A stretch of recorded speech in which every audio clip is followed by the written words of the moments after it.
All right. So we have returned to Icewind Dale for our 11th session. Um, our adventurers just got done. Um, Last time, they arrived and eventually left Bryn Shander, in which Nilo received a letter. The group spoke with Copper Knobberknocker and learned of their worry for their friend Macredius, who's doing some research into ending the everlasting winter in a cabin northeast of Lonelywood. The party reacquired Elric's horse and wagon and headed southwest toward the Goblin Stronghold that they have the full intention to clear out. They stopped in their secret frozen hidey hole where there was the giant's throne, had a little fight there, then continued on their way towards the stronghold. Um, During their travels, one night at the beginning of a long rest, while on watch, Aram saw a vision of who he believes to be Pelor, who offered a boon if the party were successful in completing his challenge. After a tough fight, they managed to overcome the enemies and resume their long rest. And that's where we left off. So, picking up, you guys finished fighting the Cold Light Walkers. Um, and then you can bed down and finish your long rest unless there's anything you specifically want to talk about. Because the last thing that you heard before this fight was Aram saying, "This is my fault." And then these monstrosities appeared, and, well, Mountain couldn't see a lot of stuff for a lot of the time. Um, and here you are. What do you want to do? Aram would be trying to scramble over, make sure everybody's okay after what just happened. Aaron, what did you do?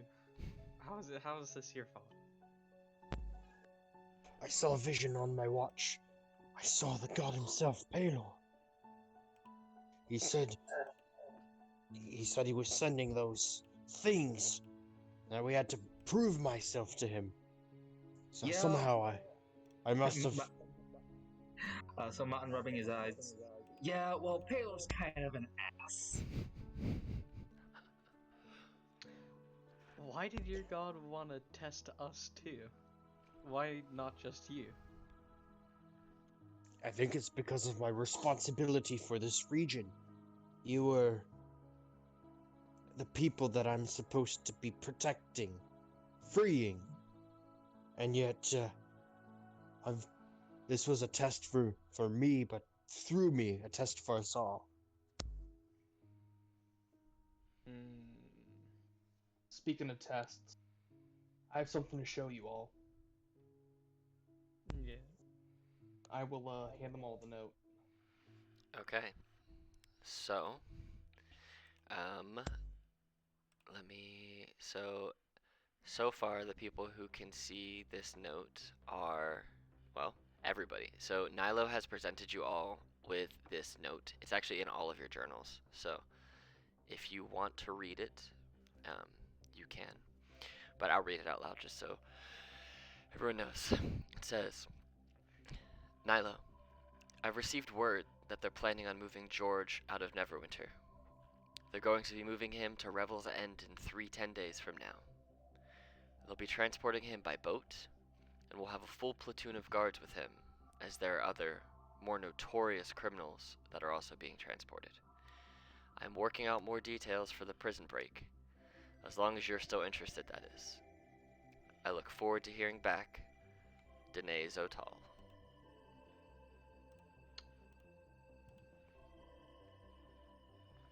Oh, okay, I guess we're moving on from the god subject. What is this now? Well, the person who saved my life was put in jail wrongly accused, and I need to save him. I can use your help. Who's George?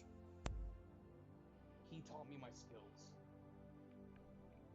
That's probably best to leave it at that. Ah, good at vanishing then he must be. Who's Danae? A contact. So you need to break your teacher out of jail. Pretty much, they're gonna be having a transport to Revel's End in 30 days. I could use your assistance to free him. 30 days. Do I have any idea where Revel's End is? Go ahead and make a history check to see if you happen to have. I'm curious if Martin will know as well, so if that's okay. Yeah, Oh wait, I have that thing. I can add a D4 to my ability checks because I have a 20. talisman. Okay, so I will go ahead and kick you guys over to the 10 Talents map real fast. So, Revel's End. You know that you've heard of a prison up in Icewind Dale. You've heard that this is where they send the worst of the worst to basically rot and freeze. And you know that Revel's End is. Make sure I get this right. Let me draw a little square. It is. I'll make it a different color from this. It'll be green. So Revel's End is up here. Ooh, north. Kraken Man. So yeah, Revel's End is basically right there on the coast, which is why they will. If you look at a larger map of Faerun, basically the Sea of Moving Ice, it connects to all of Faerun by going out to the west and then flowing down southwest all the way down towards Neverwinter at the southern part of the continent or the region. And so they will effectively take a boat, come all the way up through the west side, come through the Sea of Moving Ice, and port just outside of the prison. Okay. In 30 days. Yep. Is there a reason he's been imprisoned? Let me see the note again. He actually took the hit from me. Aram's eyes kind of like flash up from the letter to Nilo. Like, what did you do? It may be best not to know. Just, let's leave it at that. Nilo just looks away. Well, I put you in a bind just now with these night walkers. If you need assistance, I feel obligated to assist you. However, I don't. Are you looking to end this winter here? Let's just leave it on this moral axis. Are you on Palor's side or no? That isn't my main goal, but I would be willing to assist. Ah, that's good enough. I owe you one now from this last fight. I will assist you.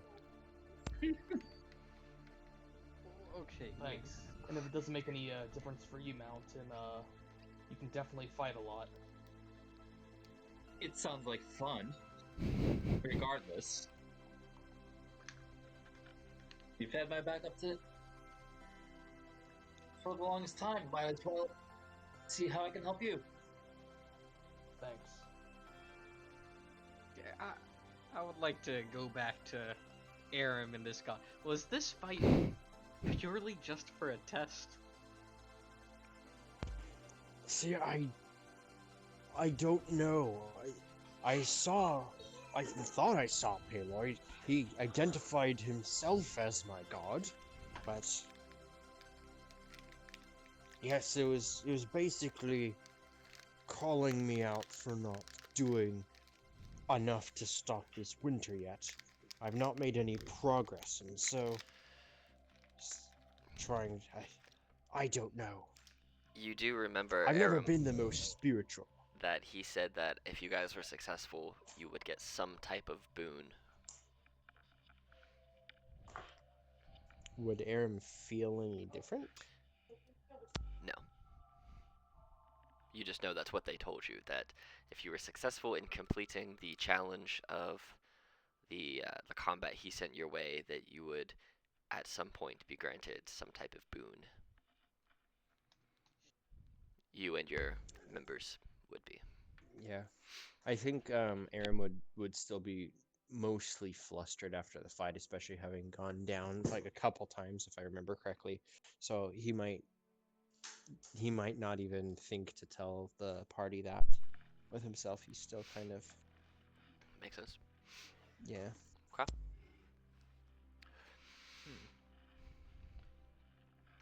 Okay, so that was just him throwing stuff at us to test us, I guess. Which is, I don't know, I don't think that's very smart of him if he wants us to get rid of the winter. You have to understand, I am a sworn paladin. This is my oath, is to end this winter. And sometimes, if I remember back to the teachings, when one disciple goes too far astray, it's the father's their obligatory position to steer that child back into the path. And for me, if I haven't been as dutiful to my oath, then that could be what he was trying to do. He did mention that by accomplishing this test, defeating these foes, which again, my utmost gratitude to my party, because I couldn't have done it without you, but there should be some sort of honorific boon that we should see in the future. Aaron, Aye? there is one thing I'm curious on. Did he look similar to what you would understand that he would look like? I don't know. He was covered in clothes. He had shining light where I couldn't see him, really, to be honest. Like the storm was. This is still stormy right now, but you can see, like, barely see in front of you. But there was Yes, some what sort I'm of. Yeah, wondering I don't know. is, what if it was a trick? What if it was some other god, like a trickster or someone who's evil, and they simply wanted you to believe it was a test of your fate? I mean, that could be possible. Apparently, it's happened before. I don't know. I couldn't. Normally, I can tell when there's good or there's evil, but this time it was just snuffed right out. I have no doubt whatever it was deific. I believe it was Palador or Palo.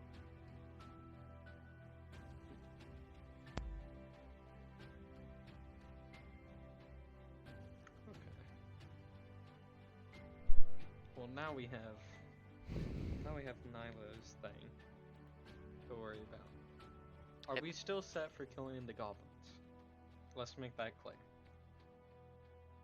Oh, definitely. And keep in mind, this isn't for 30 days. It is 30 days. Which I think that's enough time to kill gobos and then I come mean, back. we've already come this far. Yeah, I will tell you that after completing your long rest, you will get to the Gobos within a couple hours the next day, as long as the weather holds. Ah, got it. And Nilo, it's 30 days from now. So did you just receive this letter or something? I received it yesterday. Okay. Then I think we should continue with killing the goblins and then start heading north. Although even then, 30 days is a long time. We could probably do something in between then and you saving your teacher. Well, if it's really located that far north, you have to figure transportation is going to be something of a nightmare. We're going to spend a lot of days on the road just to get that far. Yeah. Not to mention the weather. Not to mention the weather, yes. Plus, if we did get there a few days early, And we of could course, potentially set up an ambush. don't forget about those that might try to ambush as well, like those ice giants from before. Ah. That wasn't good. First time I felt real pain. And I say we can rest and kill the goblins. I'll take a goblin over the ice giants any day. That thing almost took my head off.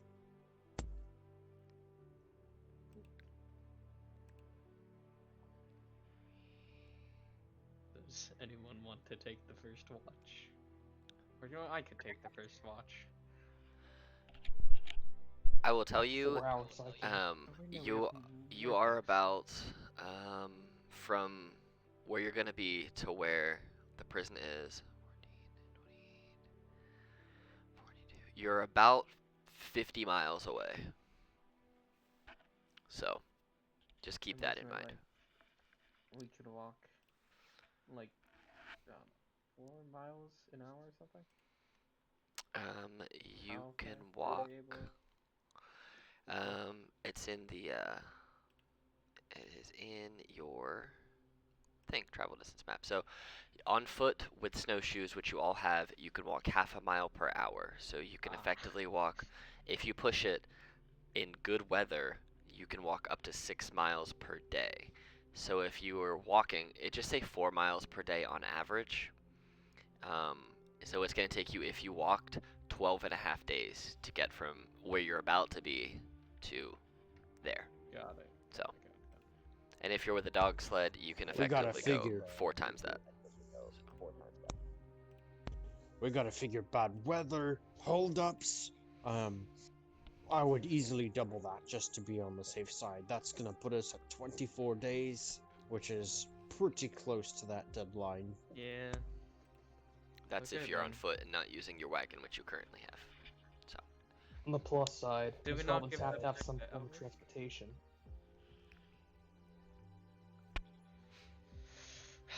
Okay.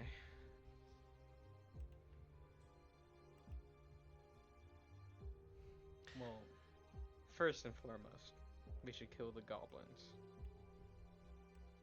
Then we can start heading up north. Sounds good. Okay. Anything else you guys want to do before getting back to your long rest?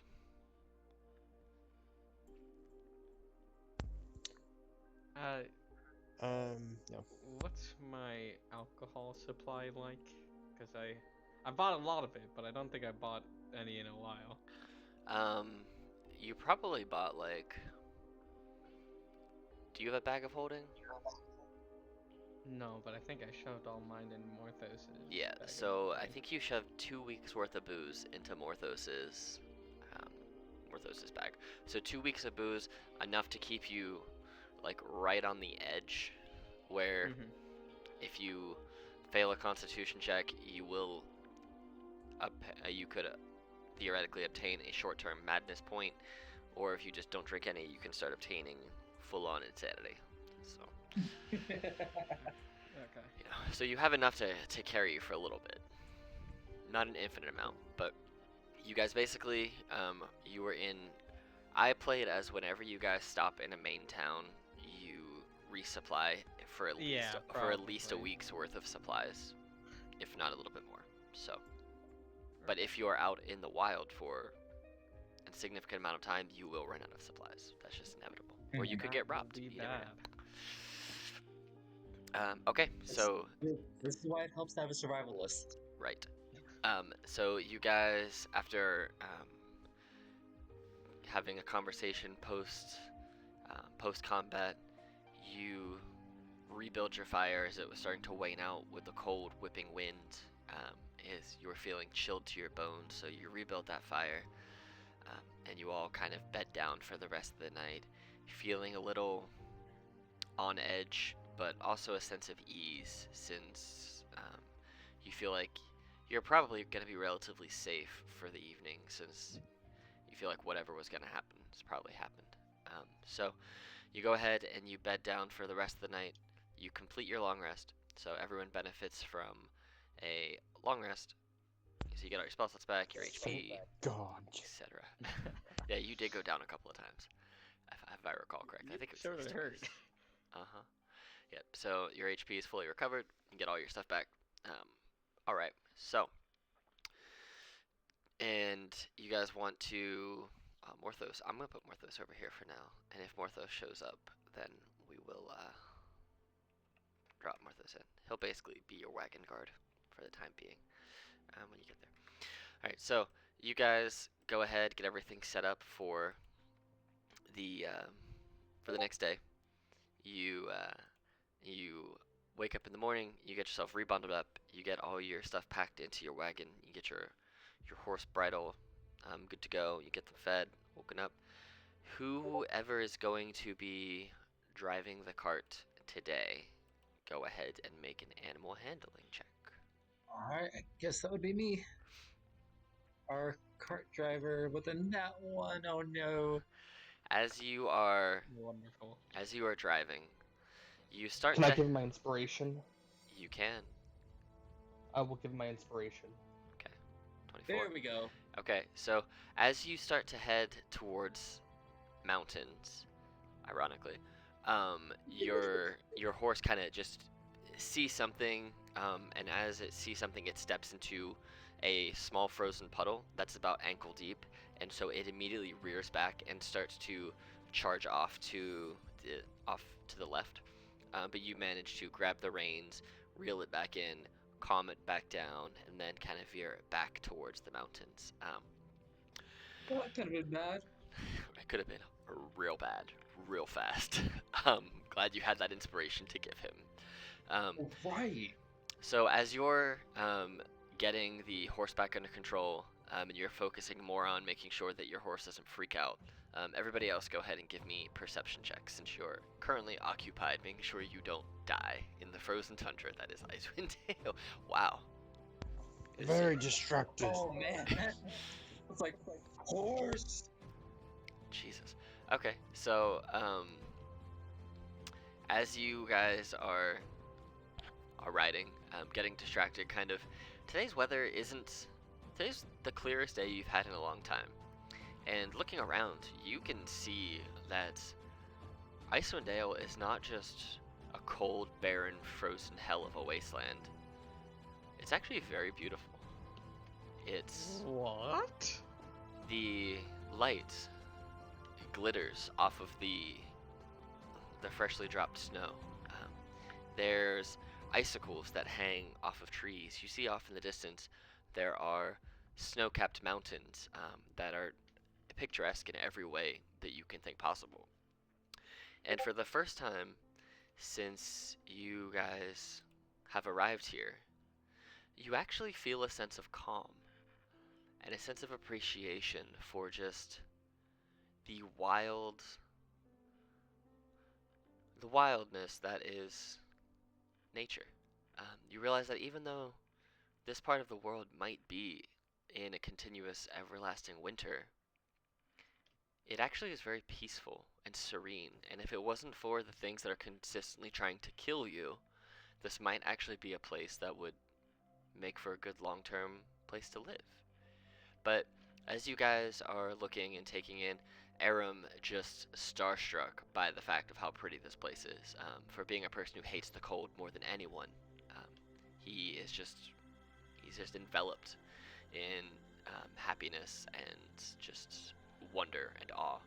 But Nilo, you see, as everyone's kind of taking this in, and Mountain is getting the horse back under control. You see that you see bits and pieces of wood fragments, kind of leading off into the mountainous area. You see underneath all of this snow, this may have been a road, and as you kind of direct Mountain to follow these bits and pieces that you see every now and again of broken wagon and pieces of cloth or some blood patter here and there, you start to drive up into the mountains. And as you get into the mountains, yeah, go ahead and tell him to hop in, unless he's not feeling like it. As you guys get up into the mountains, you start to see a settlement that is kind of built into the mountains itself. It's almost like a small stone fortress or a small stone castle. Let me see what he says. Hold on, let me send. He sent me a message. Okay. Silas, are you sure you should be drinking so much? I am drinking a healthy amount. Well, let me see if I can help you. I don't mind if I mean, I don't know if you should be helping me with my drinking. I wasn't always this way, but well, I need to do it now. well, at least don't get sick. And I would like to kind of touch your shoulder. Okay. What would Thank happen if you were to cast for your Purify concern. and drink on alcohol? What?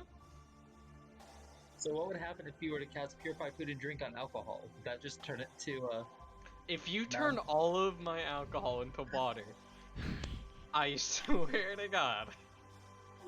Don't want you to get alcohol poisoning. I mean, Listen. I don't think you guys want me to stop drinking alcohol. Mug can't cast any spells as of yet, so you don't have to worry about him. So, Okay. Aram, as you touch Silas and you cast protection from poison, Silas, you feel this buzz that you have. You feel it wear off. Fuck. You Fuck, you fuck, feel fuck. you feel yourself immediately become Uh. stone cold sober. Oh. I need you to go ahead and roll me a D100, please. Before I go crazy, does anyone have the sleep spell?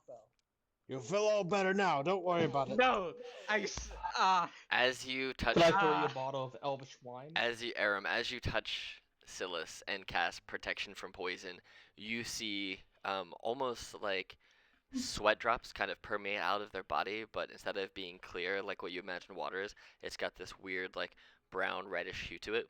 It kind of just floats out of Silas's body and then just evaporates. All of a sudden, Silas's eyes roll back, their whole body locks up, and they collapse to the ground, stunned. What happened? Are you okay? am I asleep or like did I pass out? You are considered to be stunned. You are under the stunned What does condition. that mean? So the stunned condition, just like stunning strike with monks, you are incapacitated, you cannot move, and you can speak only falteringly. You automatically fail strength and dex saving throws, and all attack rolls against you have advantage. Got it. Okay. As you guys are in the back of the cart and you touch Silas and they collapse stunned to the ground, you've seen people stunned before, and it seems like it's a pretty quick thing. Silas stays stunned for an hour for the duration of the spell. This entire time I'm just like muttering to anyone around me like You can basically move your eyes and you can like get one or two words out at a time, and they're just like faltering words. So after an hour of you guys getting closer and closer into the mountains, Silas, you feel all of your muscles release, and you are no longer stunned. And I will start drinking Go ahead and make ASAP. Go ahead and make a Constitution saving throw. So you passed it. Okay, so the save will more than likely always be 15 unless you have been sober for a very long time, of which you'll be crazy. But if you ever fail the Constitution save, you will legitimately be drunk, and all of your abilities and attacks for the next 2 hours or 3, depending on how much you have drank, will all be at disadvantage. Just so you know. Okay. That's how we will play drunk, and your movement will be Sure. like halved because you're going to be stumbling everywhere. But you Sounds like we need passed. to pick up Drunken Master. You could, but you passed it, so you feel the familiar sensation of a buzz coming over you. So I'm going to grab on to Aram's jacket collar and I'm gonna go like right into his face, and I'm gonna just don't you ever do that to me again. Ever. Clearly, that Ever. was the wrong decision. I apologize. I do not want you to be casting any spells on me. Okay? Someday you're gonna need me to. I'm just gonna like free myself Save and be me like, from dying. That's it. Do not worry if I'm drinking too much alcohol or booze or anything. That is my business. fair enough. So as you guys, well, as Nyla, you watch this argument occur in Mountain. You just hear like gruff rumblings from the back of your cart. You come up close and you effectively find more of a road that leads you up into the mountain. You see Nilo's every now and again pointing out things that they've been noticing on the ground to kind of follow to what looks is probably some kind of occupied trail. And as you start to follow this more and more, you do, like I said, see that stone fortress kind of in the distance. So as you move further and further up this mountain, I will put you guys, let me transfer you over to the right map here, 1 second. So, bum ba da dum bum, and I have to find you. Here it is. Bam. Cool. So you guys find yourself at the base of this fortress, and you will say you hop off of your cart, and Morthos is going to stay back to make sure that your cart is not, knowing that you're here to slaughter goblins, and knowing that goblins are prone to stealing, pillaging, and killing. Morthos volunteers to stay back with your horse and wagon, especially since it's not yours, to make sure that's protected and you can return your investment to its owner. So Morthos, mechanically, since he's not going to be here, will be hanging back with the cart. But Thank you, Mortho. so your cart is actually very safe now. Your cart will not be destroyed. As you approach this area, you do see from your current vision that there are 20 to 30 foot tall walls with bones and spikes poking out of them. You see smoke rising off of the walls here, down this way. You see there are 2 towers here and here that you can see. Anyone who has vision can see them that far. Yeah, so you guys can probably all see the base of this fortress. You can see these towers, and you hear muttering in a language that if you speak Goblin, you'll understand it as them just complaining about the cold. Otherwise, it just sounds like an unknown, just weird little tiny Sounds language. like goblin gibberish to me. How Let's sturdy do get these going. tower legs look? What was that?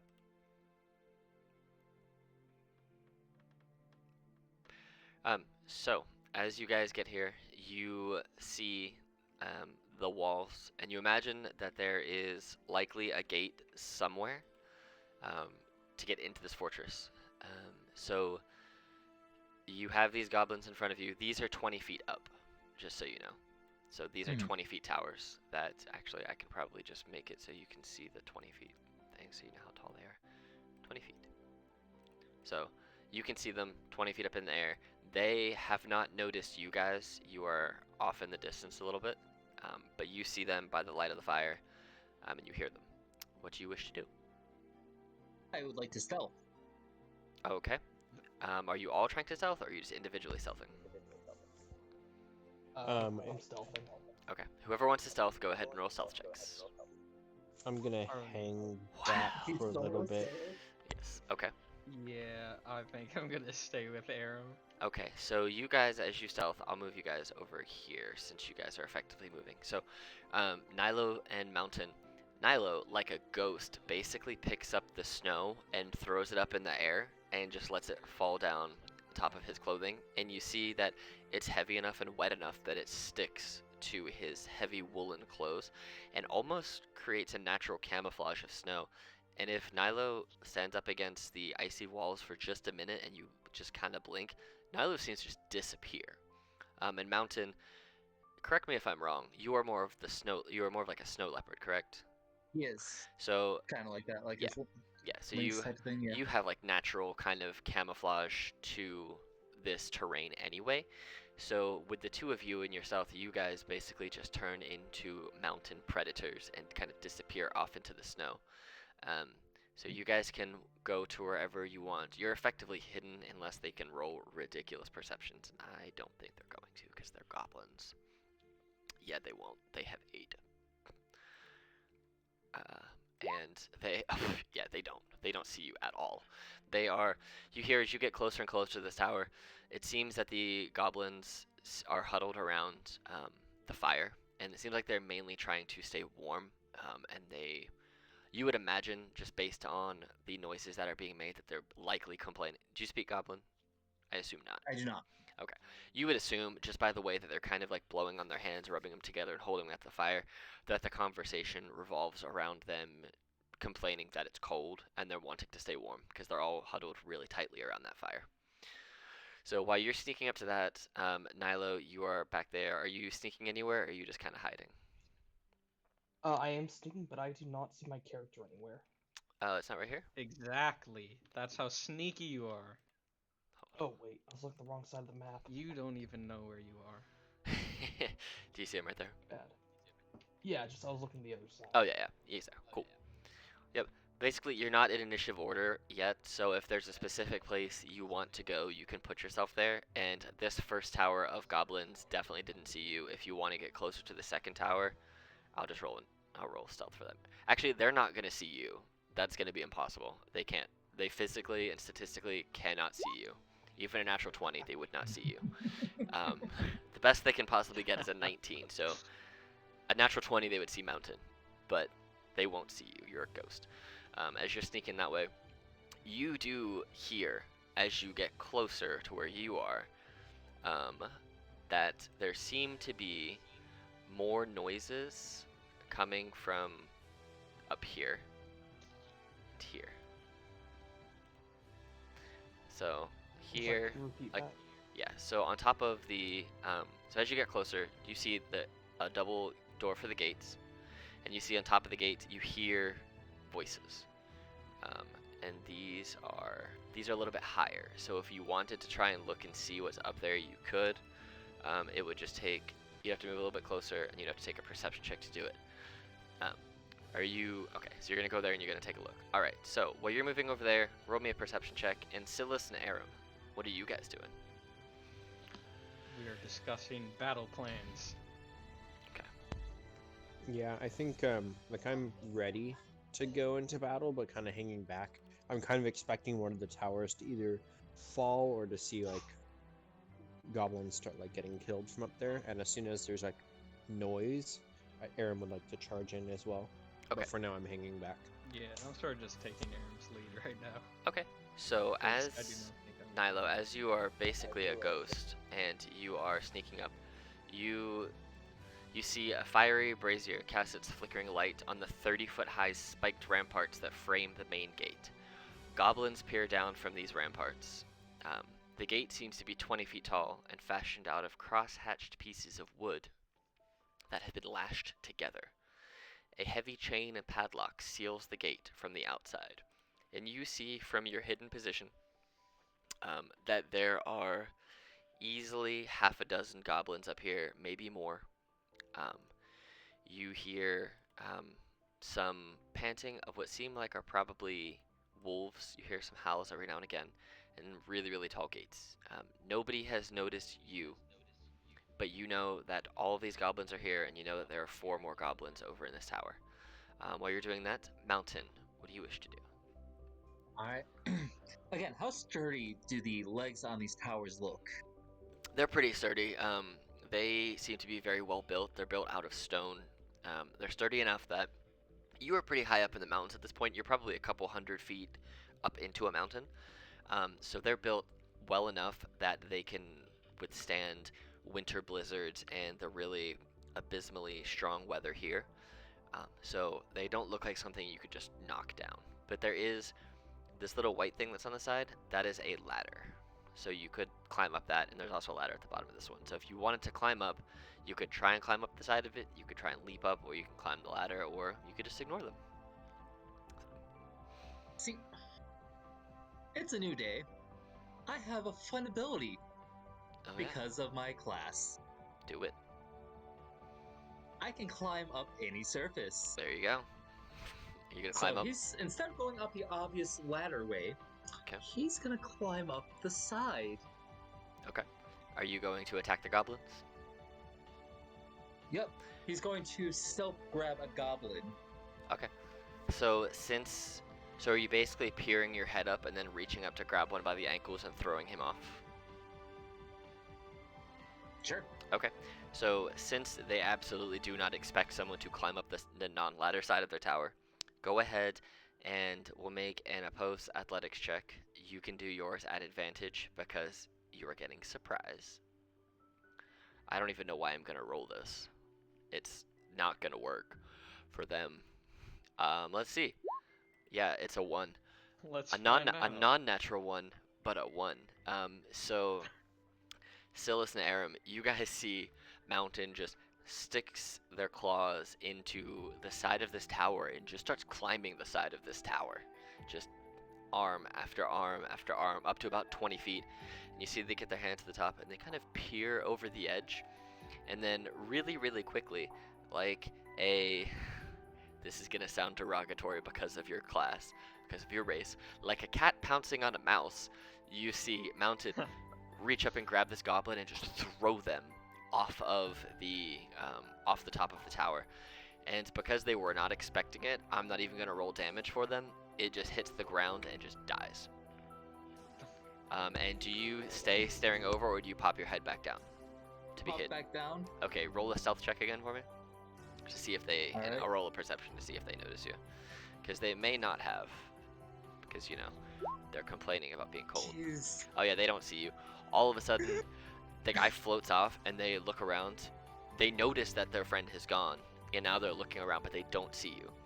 So we'll go to Nilo, but when we come back to you, Mountain, you'll get one more surprise round on a guy, and then after that, you'll be in initiative with those guys, because they will see you if you do that again, just so you know. Nilo, what do you wish to do? I want to try to lockpick this.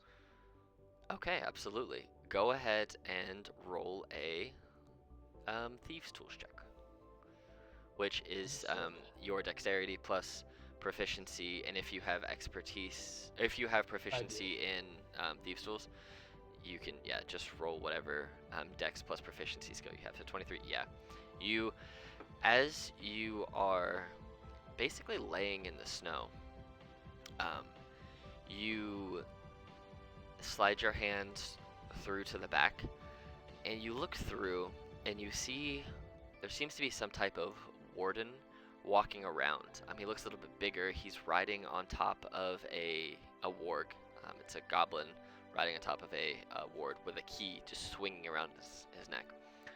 And you stick your hand through to the back side of the padlock, which is inside of the gate, and you mess around with it for a couple of seconds, and you feel the lock release in your fingers. The padlock doesn't fall off the door, but you do feel it unlocks itself. So it's there. You can remove it if you want. The gate is still shut, and the padlock is still there. I will leave it there, but keep it unlocked. And I'm going to begin to make my way towards Mountain. Okay. Go ahead and roll another stealth check to see if they see you moving back away.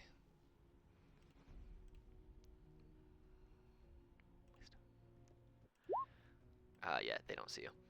Actually, let me roll for both because there's also the tower there too. Oh no. So as you are moving, you feel like you're getting away from the, you snuck into the gate, you unlocked it, and as you get to about here, you hear a horn go off, just woo, and all of a sudden, 4 arrows are shot in your direction. They saw you from the tower. So That sounds like our cue, Silas. they rolled a 14, a 22, a 23, and a 12.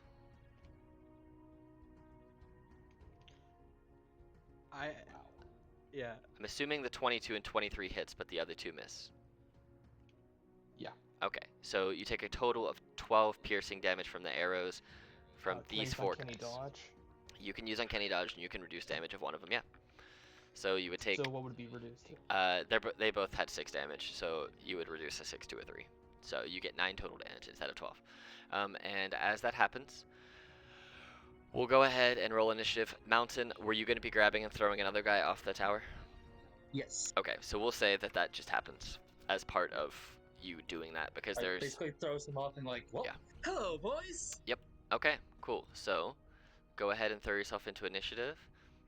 You hear this horn go off, and what I'm going to do is I'm just going to group these guys together, because I don't feel like having 15 different goblins on the initiative order at one time.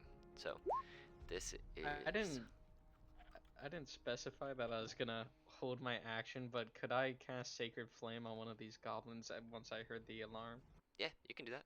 They need to make a dex save, right? Yes. Bam. He rolled a 20.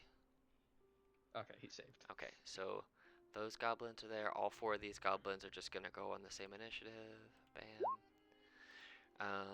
Cool. Wow. We're gonna say that's 14 because I don't feel like having the same number. This group of goblins up here will go together. 11, and then this group of goblins down here will all go together. Bam. Okay, 1, 2, 3, 4. Wow, they all rolled very, very similar. Okay, cool. So, Aram, you are up first. You see Mountain has climbed up onto a tower. You hear a war horn go off. You see goblins getting tossed everywhere. And Nilo is sprinting back with arrows just shooting past them. So Aram, yeah, he's gonna kind of tag Silas and be like, "That's our cue." And then I would like to dash down over to the base of the tower Okay. and just kind of check the goblins down there that they're dead. Okay. Because dashing, that's pretty much all I can do. Yeah, you go ahead, and as you, you see, it almost looks like as Mountain grabbed them by the ankles, it looks like when Mountain threw them, that Mountain's claw sheared through the back of their legs and just like ripped them open and ripped across both their arteries, and just they bled out. There's just blood all over the ground, and they landed on their head, so they're very much not alive. Yeah. Anything else you want So to do? yeah, It's your turn. no. Okay. That's all I'm gonna do. All right. So these 2 goblins who are on top of this this tower here with you, Mountain, are both just gonna take a scimitar attack at you because you're right there. Boom, boom. So the first attack is a 10, which I think misses, and the second attack is an 18. Misses. Okay, so both of these goblins, I'm gonna move him like right there. That's as close as you can get because the map is weird. But they both charge at you, just swinging their scimitars, and you just duck and weave out the way. So those goblins miss. These goblins down here in the tower, they, let me see how far they are from 40 and 45. Okay, so basically what these goblins are going to do, they're going to take 2 shots at Nilo and 2 shots to the other tower to try and rescue their goblin compatriots. So the first 2 shortbow shots are going to be against you, Nilo. And that's a natural 1, which misses, and a 22. And because we weren't in initiative order before, your reaction, you have it back. So that's 7 damage. If you want to uncanny dodge again, you can. Yeah, Okay. Uncanny Dodge. Okay, cool. So you have 7 damage reduced to 3. And then the other 2 arrows, which came at you, Mountain, a 15 and a 6. So you are dodging scimitars. You see as you duck down to like weave out the way of the scimitars, a couple arrows go over your head, and they miss. These goblins, I think, might actually be too far. So that one can get to you. This one can.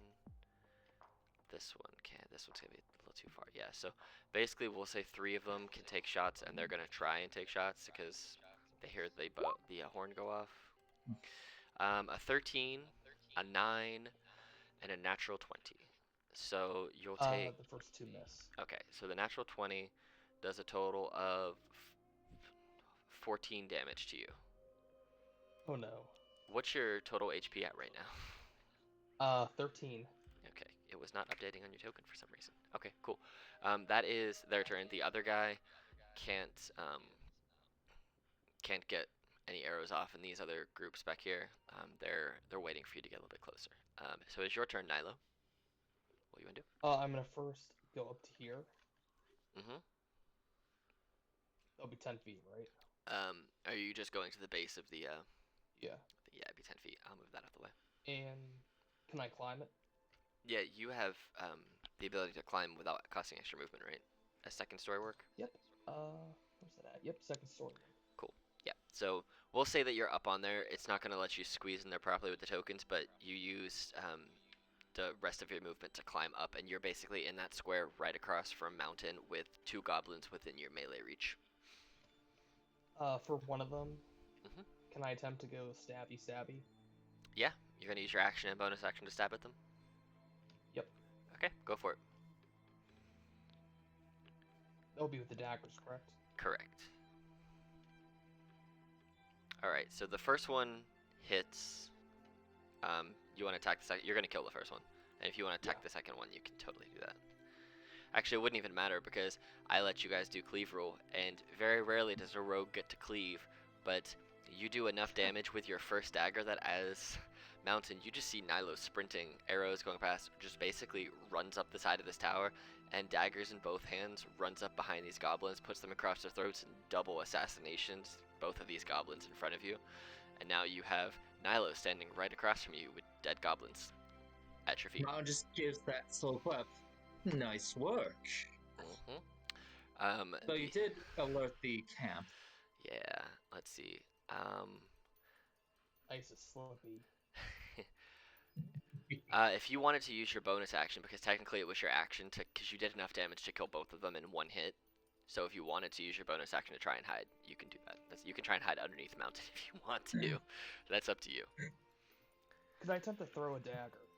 Yeah, if you want to throw one that With my far. bonus action. Yeah, you can do that. It'll be at disadvantage because they have 20-60 ranges, so you'd have to throw it at disadvantage to get it that far. But you can do that. Now I'll just hide. Okay, cool. So roll a stealth check to try and hide, just lay on the ground. Yeah, you hide. So any attack against you at this point would just be at disadvantage because you're on the ground. You're effectively prone, hiding under Mountain.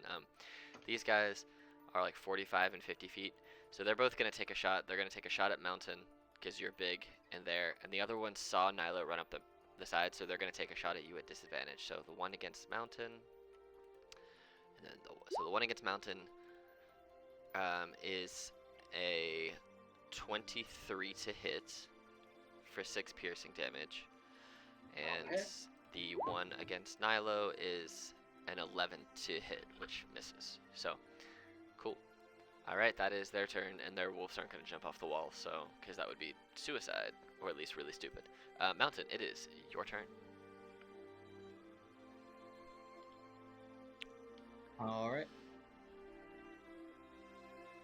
So I'll go ahead and climb down using that 20 feet. Yep. Or kind of like You can climb jump down down. to a safe point, let You- go, and just drop the rest of the way. Yeah, you can, if you want to, you could even just jump down. What's your HP at? Because for some reason it doesn't go, it's not taking off your token. 72. 72, cool.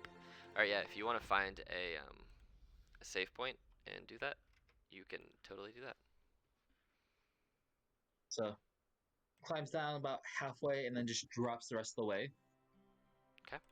So we'll say it costs you So, 10 feet of movement to do that, so that you effectively don't take any damage.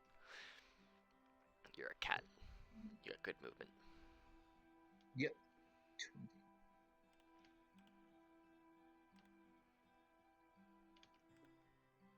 Burst of speed. Mm-hmm. 18. And we're gonna climb up the tower. Hi, boys! Time to grab one by the ankles. Okay. Alright, so go ahead, and it'll just be, they saw you running, so it would just be an attack.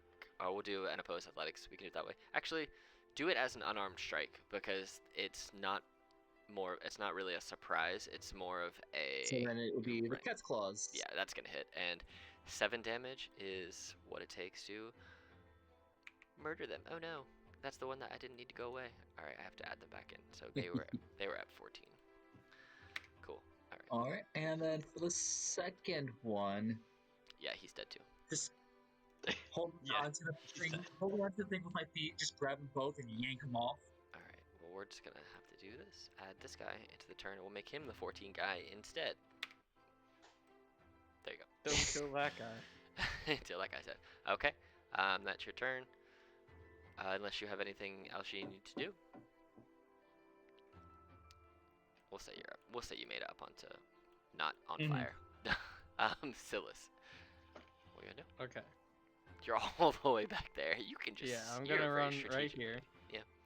That's my 30 feet. Am I next to the goblins that Are dead, Mountain pulled down? yeah. They're on the Okay. ground basically between you and Aram. Can I slit their wrists to start getting blood? Yes. You can, as an And action, you can collect as much as As you need an to collect. action. You can collect as much as you need Okay. to collect. Then I will do that, and I will, as a bonus action, give Nilo some healing. Look at Jesus. HP. That's a nice amount of HP. Okay. So, Aram, that is your turn. Aram is going to. So this is all hills, right? Yeah, these are basically 30 feet up because these all. So this first level right here, this is 30 feet up because this is on par with where these gobos are, and this up here is like another 10 feet up. So this is a hill that goes 30 feet up in there. Okay.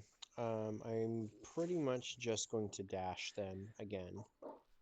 But Okay. I'm going to try to get dashed towards the gate, and 50 feet is my movement. Okay. So I Cool. will move, just start sprinting across here, Okay. and I will try to draw their fire. So I'll like clang my cleaver on my shield, lifting it up in the air. Go ahead and Shouting, make "Ah!" either a performance or an intimidation check to see if you can't grab their attention, or persuasion, whichever one you want. I think performance, because he's not making eye contact with anyone. He's just trying to be loud and obnoxious. Okay. In fact, I actually want to see if I can make it glow. I thought I had something that can make the shield glow, but I guess not. That's Okay. fine. All right. Cool. So goblins, the ones who are at the same tower where Mountain is, they're both just gonna take scimitar swipes at you, Mountain. They each get an attack on you. A 23 and a 17 to hit. The 23 will hit, the 17 will not. Okay, so the first goblin, the one closest to you, slashes at you in your upper thighs for 8 slashing damage, and as you reel back from that one, the other one comes down to slice down into that same leg and knee, but you've pulled it out the way, and it misses. As you see and you feel the white and dark snowy colored fur on your legs start to become stained with scarlet and crimson streaks running down towards your shins. So these goblins, seeing that you've just run closer to them, Aram, all 4 of these guys over here are going to go ahead and take short bow shots at you. Armor 17. Okay. 14, 16, 21, 19. So 2 of them hit for 14 total damage. Okay. So, and then these other guys that are over here, you hear them starting to mount up on their wolves, and you see that they're going to go 5, 10, 15, 20, 25, 30 to there, and this other guy is going to move. There was a goblin over here on him. Nope, this guy's got 2 wolves, it looks like. Yeah, so you see this,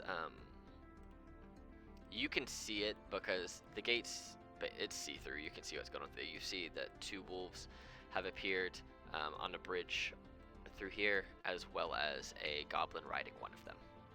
So, Nilo, it is your turn. Can I use steady aim for my longbow to try to shoot this wolf underneath him? You absolutely can do that. So yeah, steady aim. Okay. 19. Go ahead and roll a stealth check. I'll roll it against the wolf's perception and see if, because if you beat his perception, you'll get sneak attack if you beat it. And you definitely did. So you get sneak attack. So you shoot that wolf, and that wolf just goes. That wolf just dies. You just see it collapse, and as that wolf collapses, this goblin falls backwards, and as you see it go, whoa, just like falling, it catches its tailbone off of the side of the bridge, and it also just perishes. So I'm going to have to add the other one into the turn order at 11.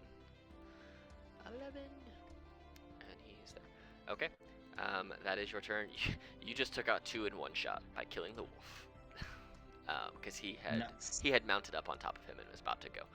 So this goblin, the one that sees his wolf go down, you see him look and then cautiously climb off of his wolf, and he's going to return fire at you with a short bow.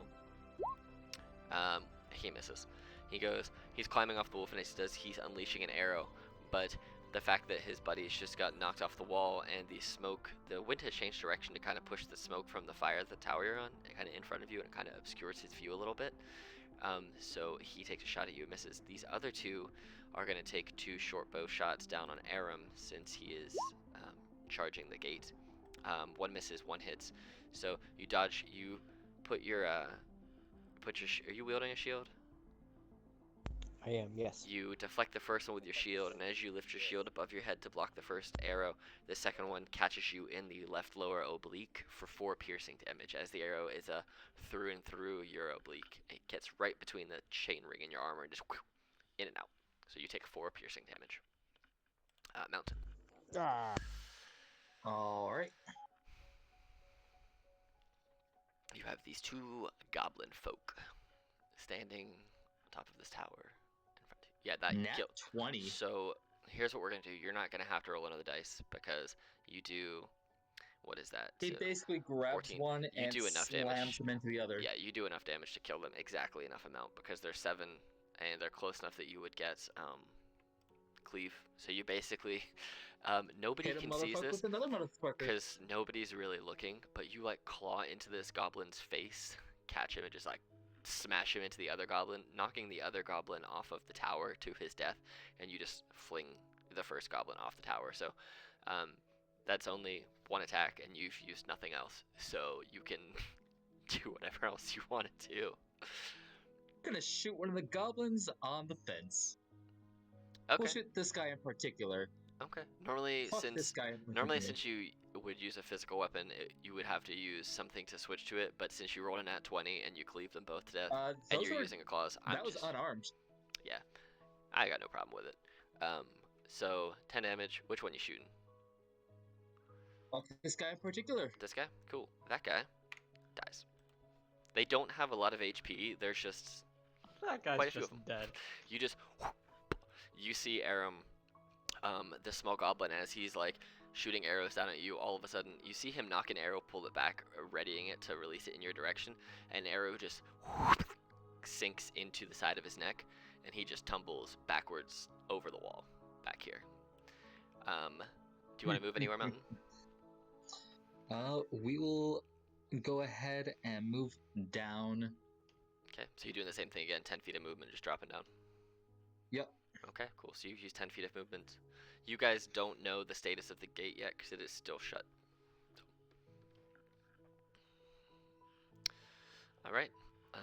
And if that's your turn, Silas, you have collected enough of the blood that you need to perform Awesome. whatever you need.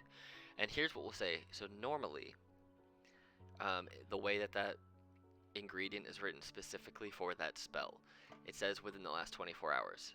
But because of the cold temperatures of where you are, I'm going to say that that particular ingredient will last a week if you're outside the majority of the time. Oh, that's awesome.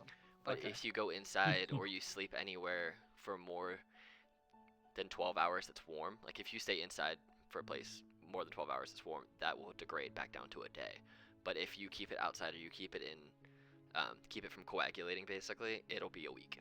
So, Okay. but you can That's collect awesome. more if you want to, but that will last a week, Yeah, just so yeah, you know, yeah. as long as you're in the cold. Okay. So, Wow. and I'm not Can going to I tell them what the spell is until you actually use it because I think it's Yeah. much more fun. Can I see over here? Just, You can. or is this like a? Is this a So, mountain? so basically, this is a mountain.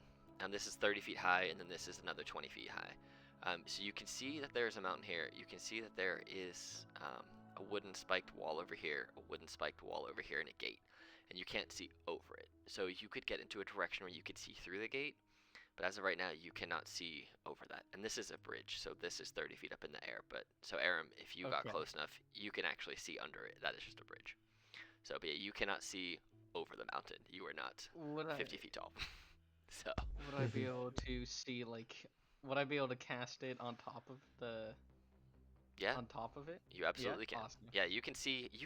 You have a good enough idea of where those guys are that you could throw something up there or like cast a spell, one that they would have to Okay. save from. If you were trying to aim like an Eldritch Blast, because you're that low, you would have a disadvantage because you're shooting up and over. You're not at like that height that Nilo is at, where he can just bow shot. So, So I'm gonna take my blood and I'm gonna start writing some symbols on the ground and start muttering some words, and I am going to oh, I don't have a cast token for this. Summon Lesser Demons, Okay. and I need to roll Holy a d6. You get 8. Jesus. 8 demons Okay. of a quarter, challenge rating of a quarter or lower. Okay, well, I guess I gotta find some demons for you real fast, don't I? Okay, hold on. Da da da da. Where are they? Monsters. Yes. Um, does it give you it gives you an example in the spell, right, of what the demons are?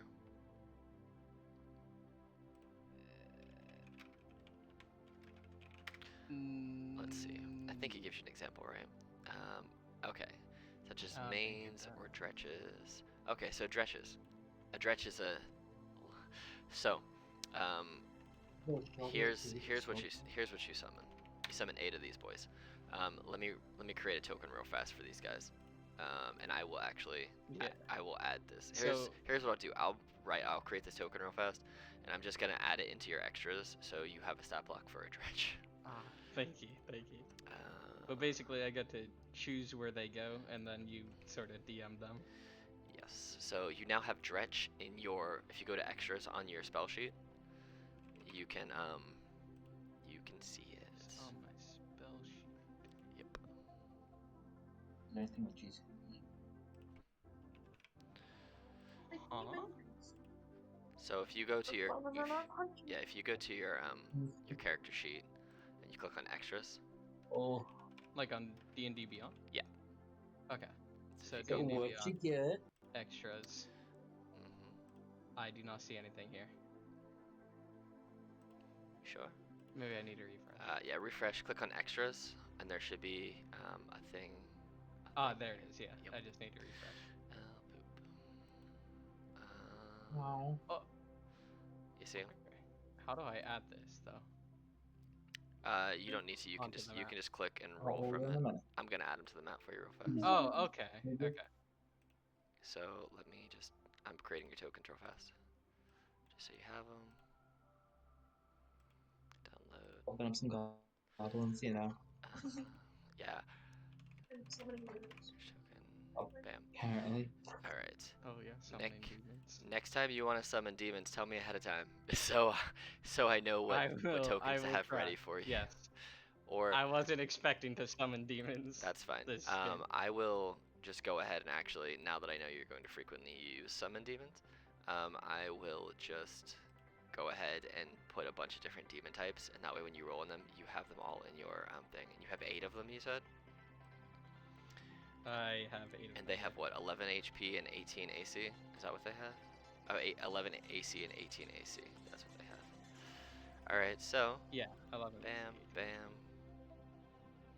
11 AC and 18 HP. Okay. Dretch. Yeah. Cool. So just you like you summon summoned them 8 all. of these things? Yeah. Jesus. Okay, so where do you want them to go? You have control of them now, so you can copy and paste them wherever you want. So I'll just put the one in front of you, and you can just copy and paste, and I'll let you put them wherever you want to put them. So, as you guys see, Aram and Mountain, you don't really see this because you're focused on the battle in front of you, but Nilo, you see Silas run up in front of you, well, down and below you, pour some blood onto the ground, and start carving arcanic runes into the snow out of goblin blood. And then you see all of a sudden Silas's eyes turn black. This aura of black reds, almost like necrotic demonic energy, starts permeating, and the ritualistic circle that they created on the ground in front of them just glows and explodes with this black color. And you see all of a sudden demons just start popping up in front of you on the ground, assuming Silas created them, but you don't know if they're friends, if they're foes. You've never seen demons just appear before, especially since you've been in this group. So yeah, and they're hostile to all creatures. And so I'm just gonna go ahead and so if you copy and paste the one that I made, the one that's on the field already, it will copy the AC and the HP with it. In fact, so it will. Here, we'll just do this. Got it. Bam. Bam. There you go. So just put them where else you want to put them. I will roll AC for these. I will roll your initiative for these guys. And cool. So they're hostile to everyone, and they go last. So they're gonna go next. So that was your action. As you're placing these demons, do you do anything with your bonus action, or are you No. just gonna stay there? No, I'm just gonna. Okay, so you've put 6 demons on the board. 7 demons. Okay. Well, not only now do you have the ability to use the gray bag of tricks and summon monsters to the field, you can help bring out demons. Okay, well, these demons, they're all just gonna go and they're gonna attack everything around them. So these 4 demons, they're just gonna start attacking this goblin and this wolf. So they can do. Jesus, and they get multi-attack too. Jesus, these things. The bite and claws on the first one. Let's see. This one dies What's that? from this guy. This dude is gonna do the same thing. Bite claws on the wolf. Claws does 4 damage to the wolf and it misses its bite. The third demon is gonna run in and just do the same thing. Bite claws. It's dead. This wolf is dead. This demon over here sprints in, sees these 2 guys here because they're closest to it. It's gonna go ahead and do a 10-foot radius of disgusting fetid cloud gas around it. And they have to on the start of their turns, they have to make con saves or be poisoned. So that guy pukes up some poison. This demon right here is gonna go ahead and attack the guy right in front of him with bite claw. It misses and it almost kills it. So you guys are just watching these demons appear and just, I'm gonna put them here so we can attack it. Just go ham. Would Aram see this since they're in front of him? Oh yeah, and you just would. not know where You would it starts to spawn from? absolutely see these demons appear. So -4. This demon is gonna run up here, and this demon is gonna take off over here.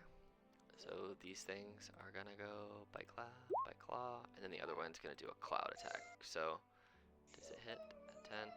No, it misses. So, and this one up here does its pukey gas. So, all right, Aram, it's your turn. You see 8 demons just appear on the field. They just start attacking stuff.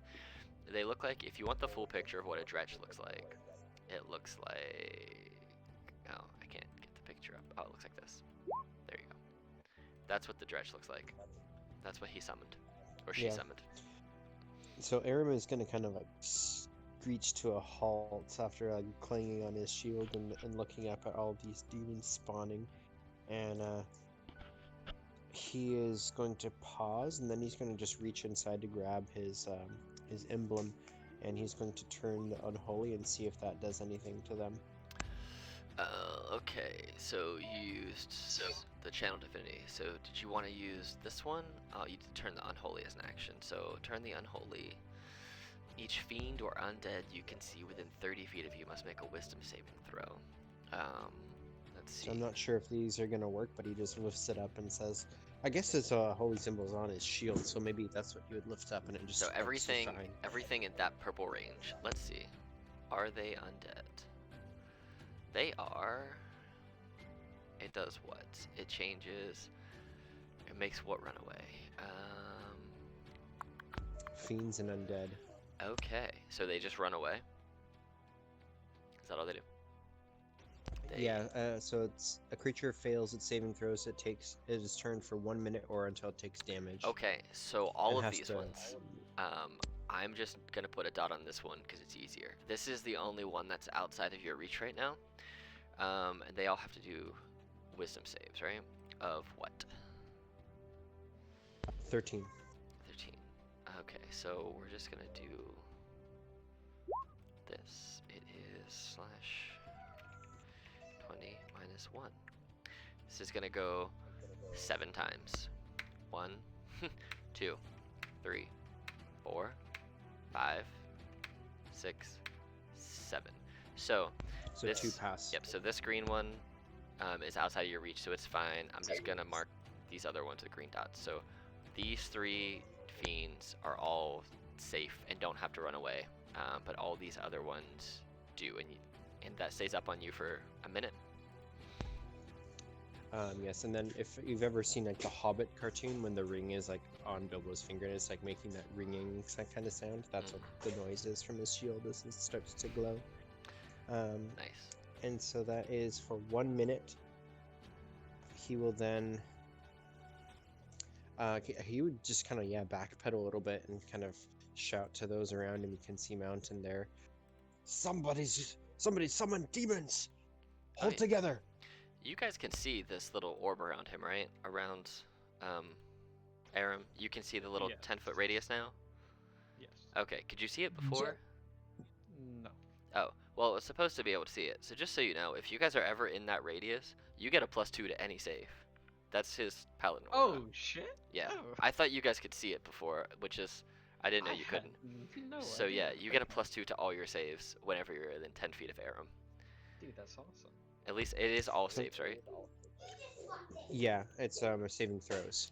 That's right. And so I'm gonna use a bonus action though and give myself. Never mind, I did not prep that spell. Never mind. Okay, cool. So the Yeah, goblins. I just kind of regroup. All right, so the goblins. Oh, you know what? I'm gonna give myself a level 2 spell.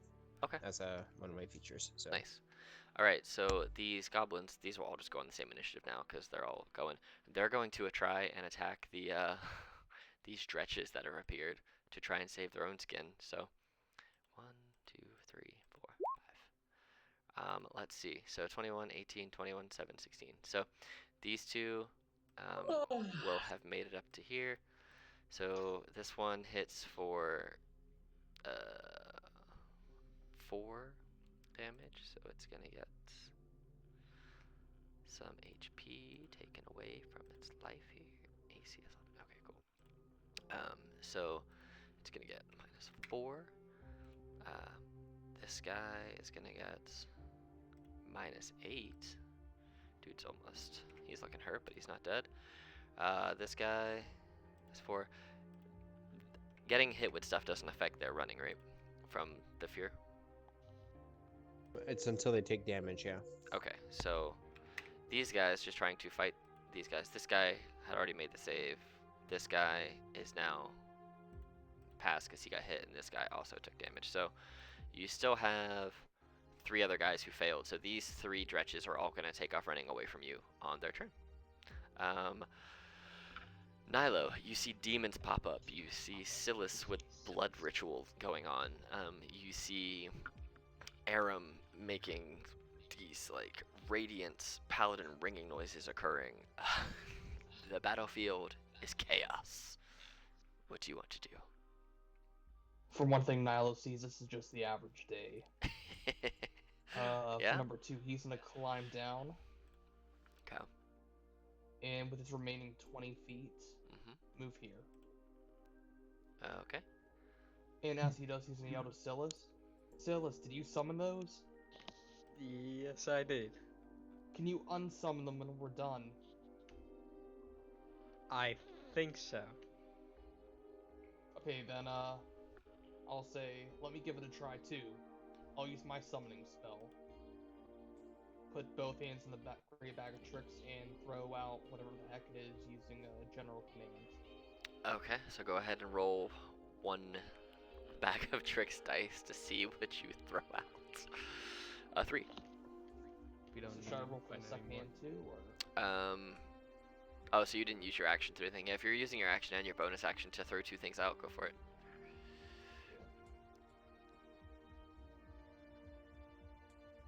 So whatever 3 is plus whatever plus a 6. All right. That would be a badger and a giant badger. Badger. Okay. Do you have both the badger and the giant badger tokens? Yeah. Okay, cool. Yep, and they will go immediately after you. This battle quickly turned into just a big old hodgepodge. Also, Stuff's happening then. those demons last for an hour. Oh no. There's more demons? No, those demons last There's for an hour. animals now. Yeah, there's animals now. Oh, there's I animals now? Gotcha. concentrate on the spell, so I think I can concentrate and they go away, right? You can, yeah. And if you get hit, you have to roll con saves, Yeah. and you can drop the spell whenever you want. Okay. So Also, the way I imagine this is the giant badger lands, and then the badger lands on top of the giant badger. okay. Epic. Which one's the giant badger? The square one? It's a war badger. That's the giant badger. That's the giant. Okay. They both have the same AC. They just have different amounts of HP. That's all. Okay. Since you used your action and bonus action to pull items out of the bag of tricks, it is your turn. It's the badger's turn. The badger's is us turn. The badgers do whatever. The gate's still closed and the wall is 30 feet high, so you can make your decisions based on that. Let me see. What are their stats again?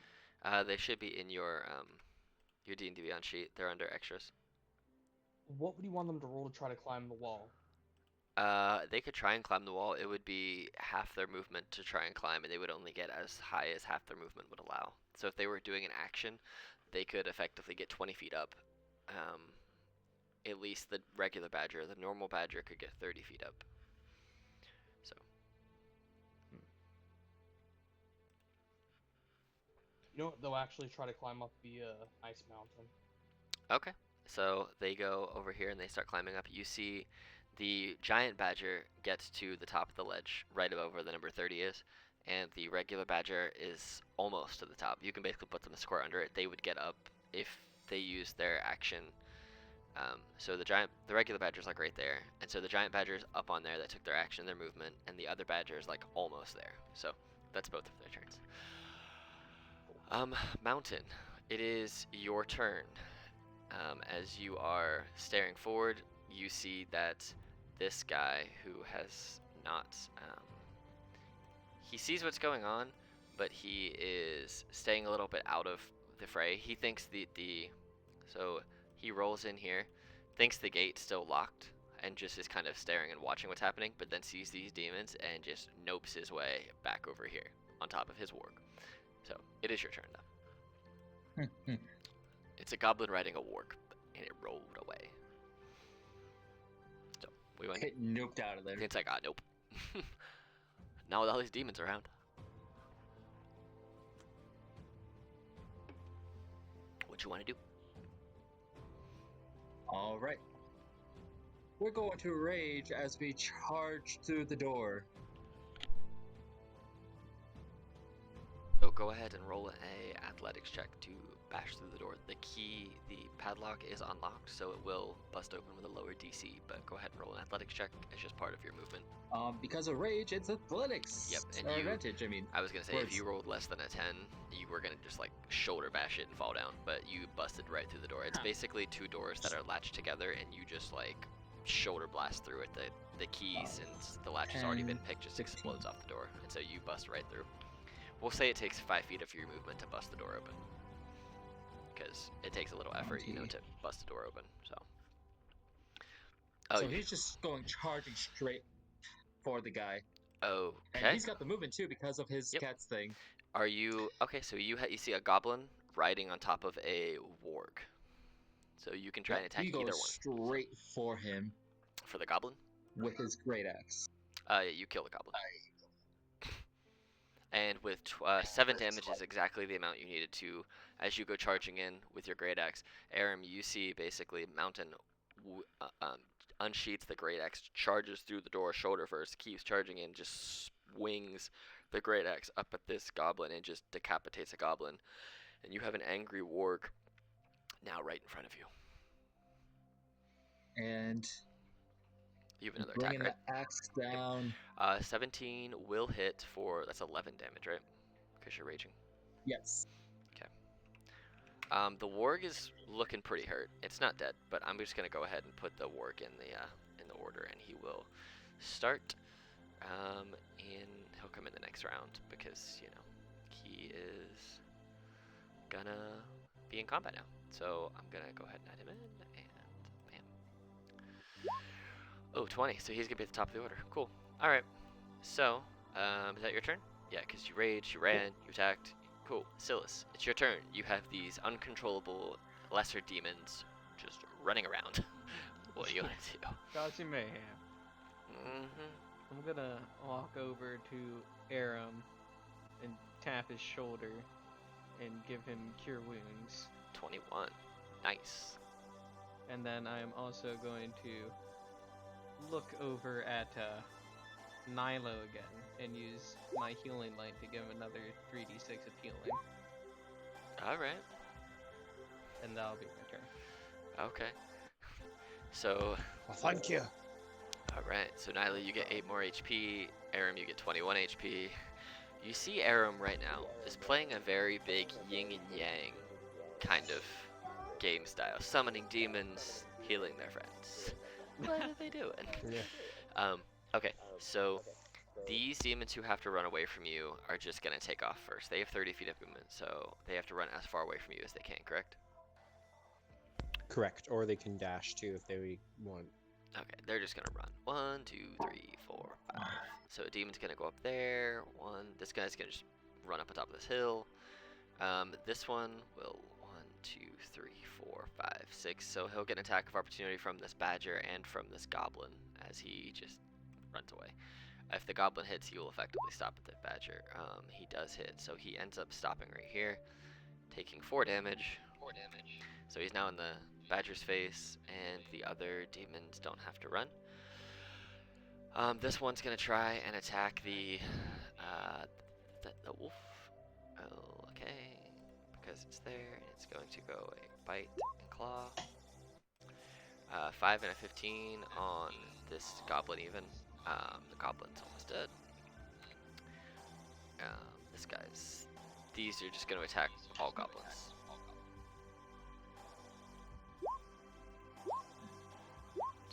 Okay, let's see. So this one's dead. This one dead. This one, surprisingly, not dead. Oh, this one's gonna attack this other goblin too. I mean, they're not very hardy goblins. They only have 7 HP. And this demon up here misses. So, oh yeah, that's where that guy went.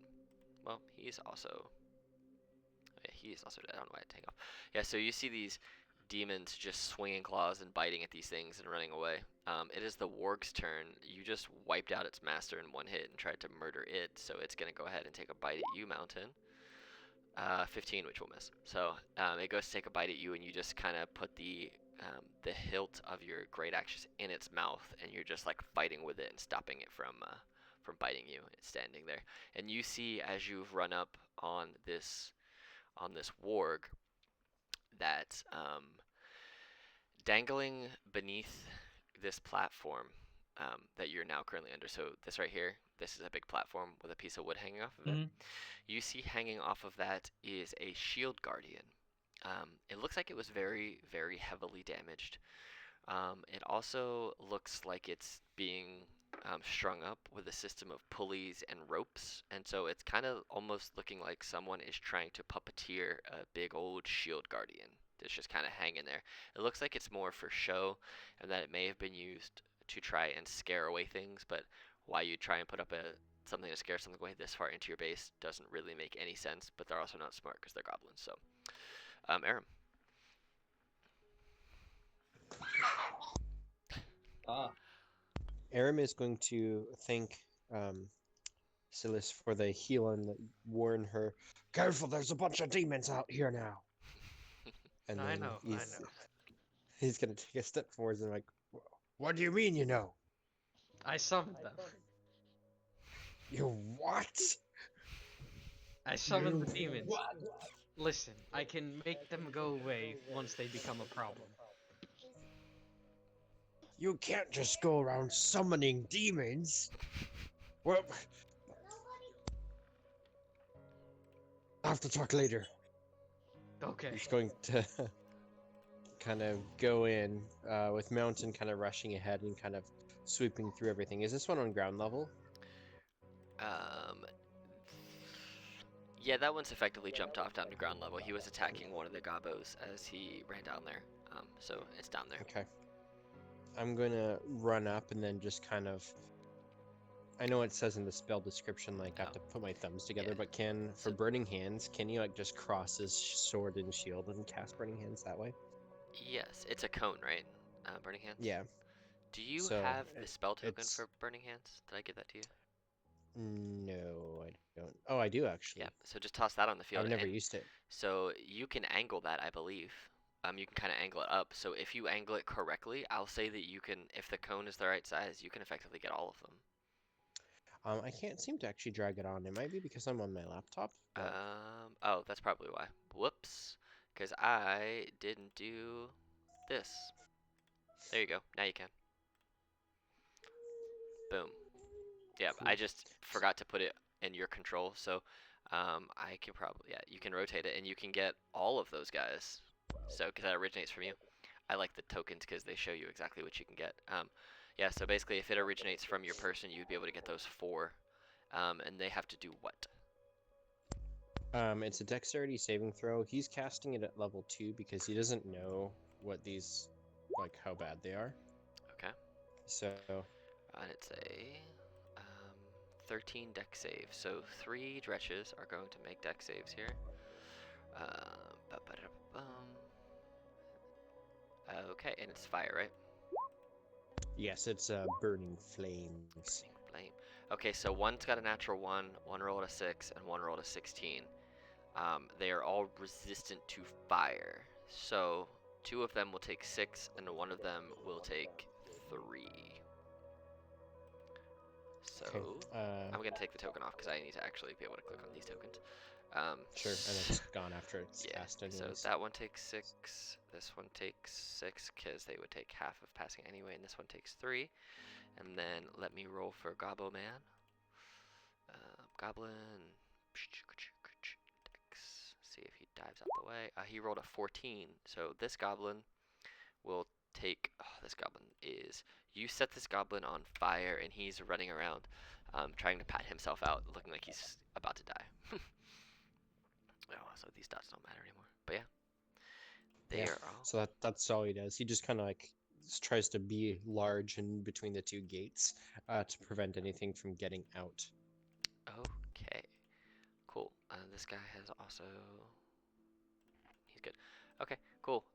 It's the goblin's turn, and the goblin's gonna do the only thing he can do after patting himself out and try and take out this demon that is murdering him. He rolled a nat 1, so he failed. And the other goblin is gonna attack the other demon with a scimitar. He rolled a 7, which will miss. Jesus. Nilo, it is your turn. I'm going to move up to here. Okay. I'm gonna first use Great Bag of Tricks again. Okay. A 4. Nice. What is a 4? Boar. Ha, 4 is a boar.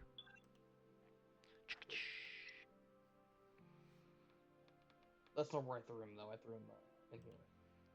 Okay. They get a. Oh, there's this easy. It's And- 11, 11. Pew, pew, pew. Take a shot at this demon. Okay. Actually, no. I'll take a shot at this goblin. Okay.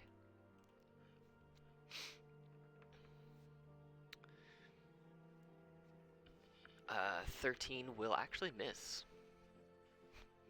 Let me double check that. I'm pretty sure that's right. That they misses. Yes, they are wearing leather armor and they have like a little shield buckler kind of attached to their wrist. So it misses, not by a lot, but it does miss.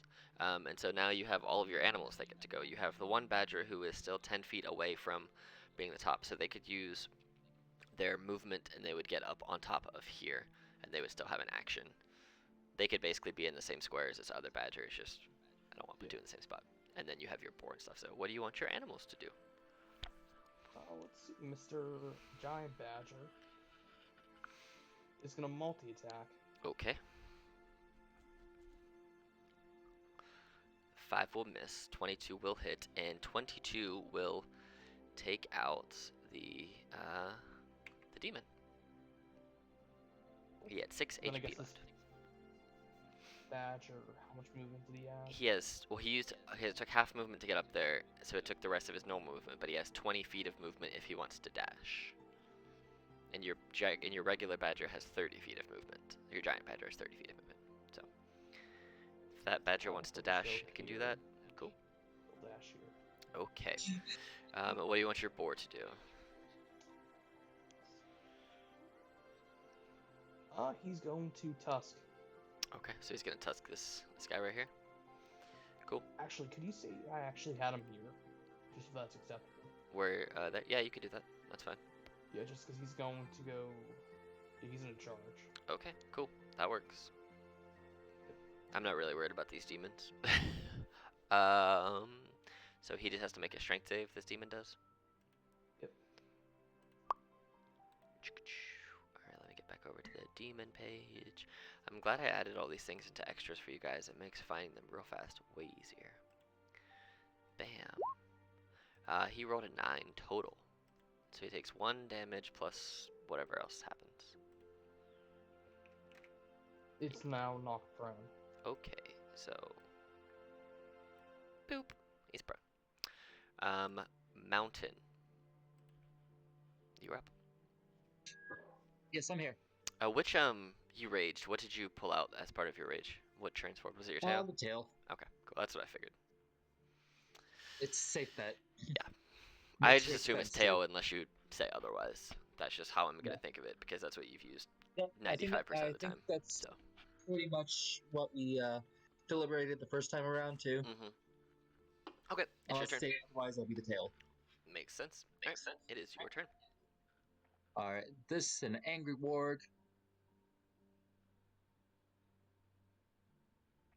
Okay.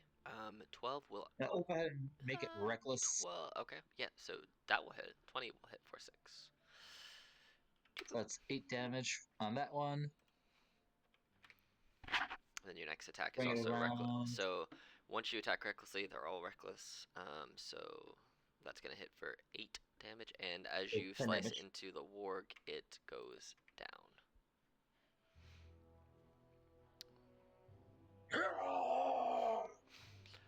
So what you can see around you is these pieces of wood that are down.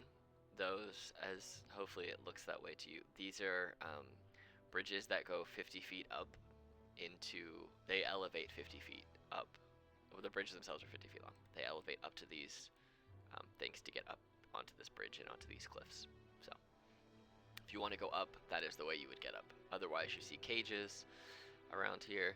You see the shield guardian just hanging there like it's being puppeted by something, but you don't see anything above it. It's not looking like it's active. Is It's it just low enough that he can jump on it and climb up it? It is hanging 30 feet in the air. Okay. So you can try and then, jump 30 feet up in the air, but I don't think you can straight high jump 30 feet. Not without my other ability. Yep. So no. But you can So always run. 5, You can always move up 10. these bridges and run.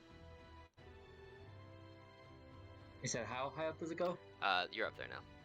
So Okay. cool. That your turn? Yes. All right, Silas. Okay. I am going to stop my concentration on some of the demons because I think these guys are not helping us So as much anymore. you are dropping concentration on your demons? Yeah. Okay, let me take these demons off the field. And then. Okay. So. All yeah, you see and is, then I'm just Aram, you going... just see these demons who are same amount, and the demon you were running up on just disappears into just like blood spray, just disappears. And then I will cast Sacred Flame on this one. And I forgot what you said with the saving throws over there. Oh, they can still make. You can. It's just like a regular cast for them. Yeah. Okay.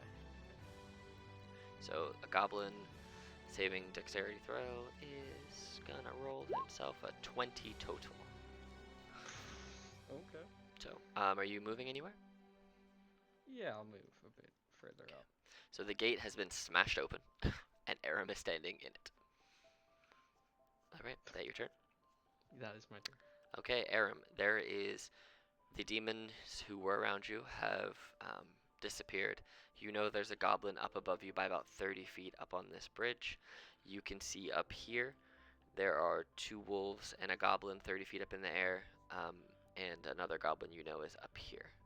So the only way to get up on those, short of throwing something up there, is to run up to these things that are this way.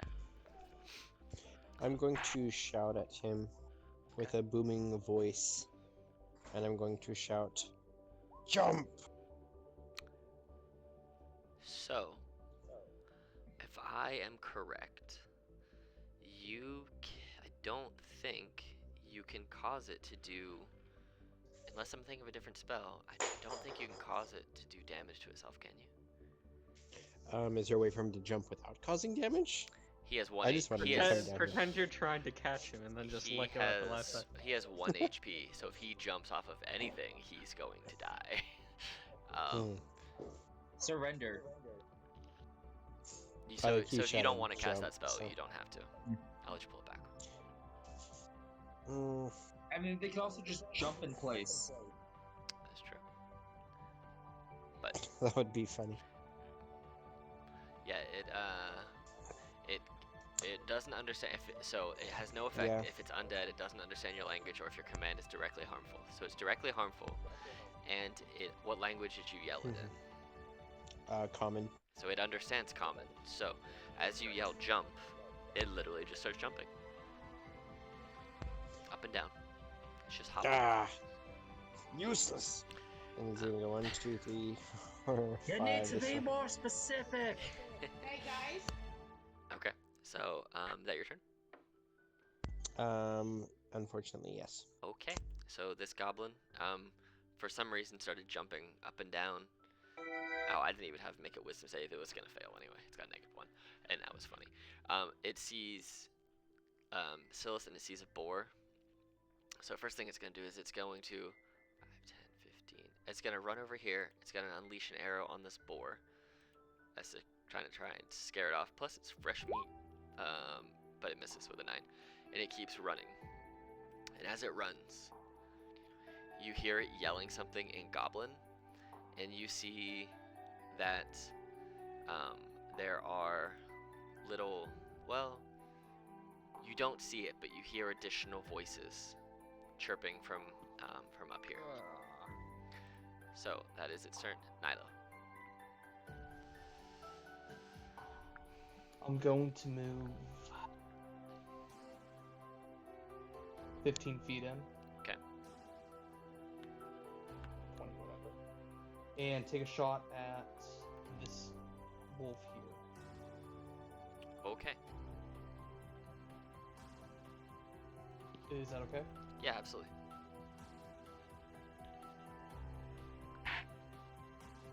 Actually, can I throw 2 daggers at it instead? Yeah, you can do that. I'll throw my first dagger at the wolf.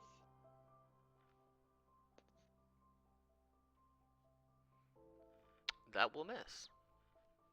And second dagger. That will also miss. So, as you throw both of your daggers, you will have to physically go and recollect them because they're not magically returning daggers. So, the first dagger, you throw it and it hits it blunt end first and just kind of falls to the ground. And the second one, you just overthrow it and you just see it spin off into the distance and it's like over here somewhere. So the first one's up on the bridge and the other one's just over the bridge somewhere. You'd have to go and take some time to find it. So that's your action and bonus action. And you move some. Unless you want to move any more, it is all of your animals' turns. I guess first the giant badger will go here. Okay. Yeah, you do have one goblin left over here. Yep. Cool. He will multi-attack. All right.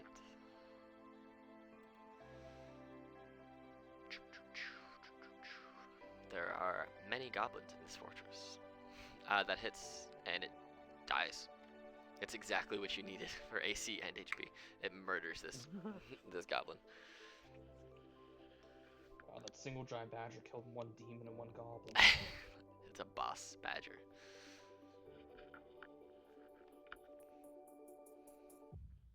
Let's see, what is the movement of the boar? Okay, 40 feet.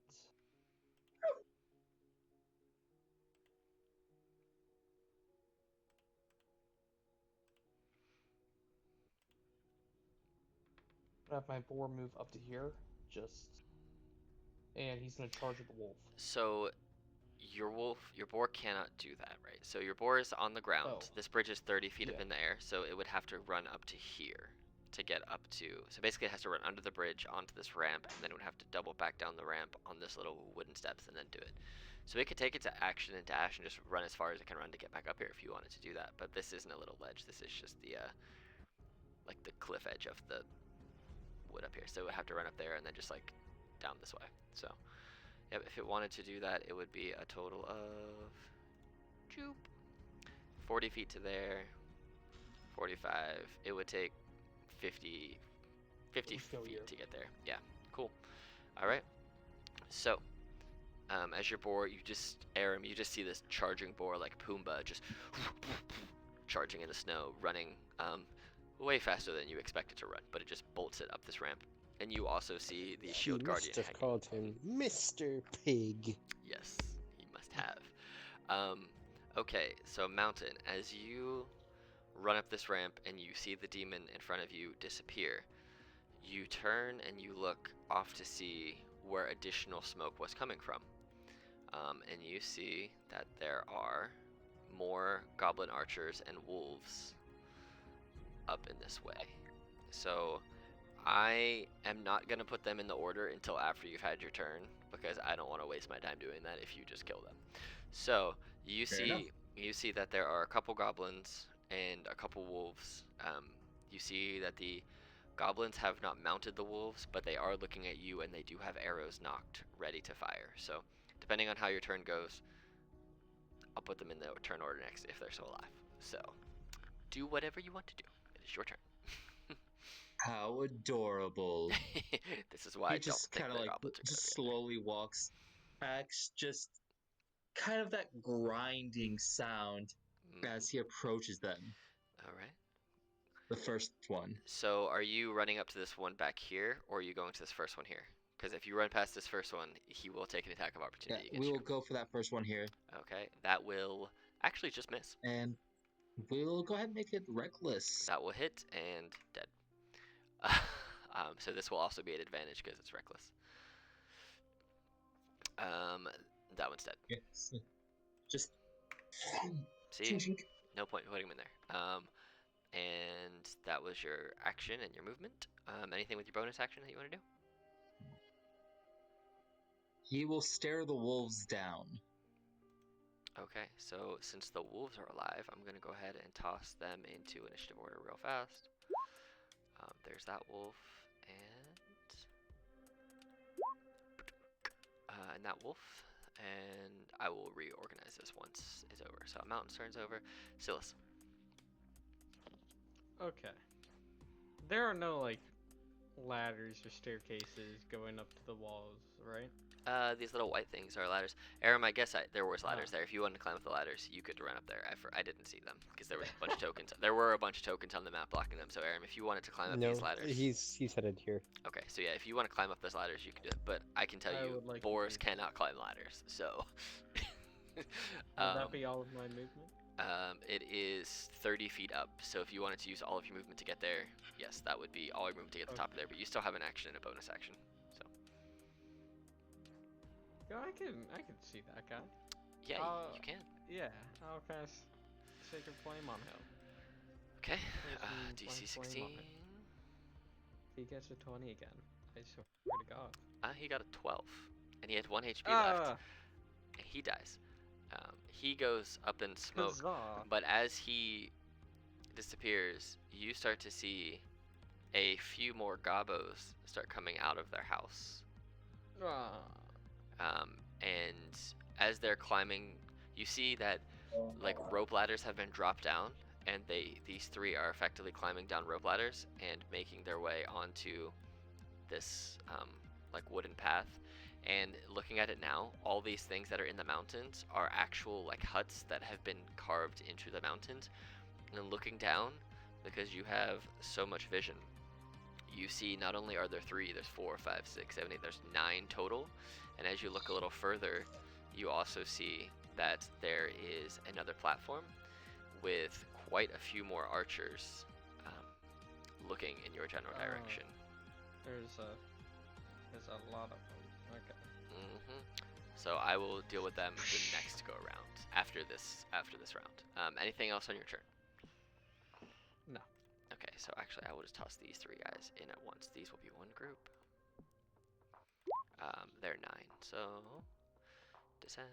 Alright, so this first wolf, who you ran up and attacked its master, is going to take an attack at you, Mountain,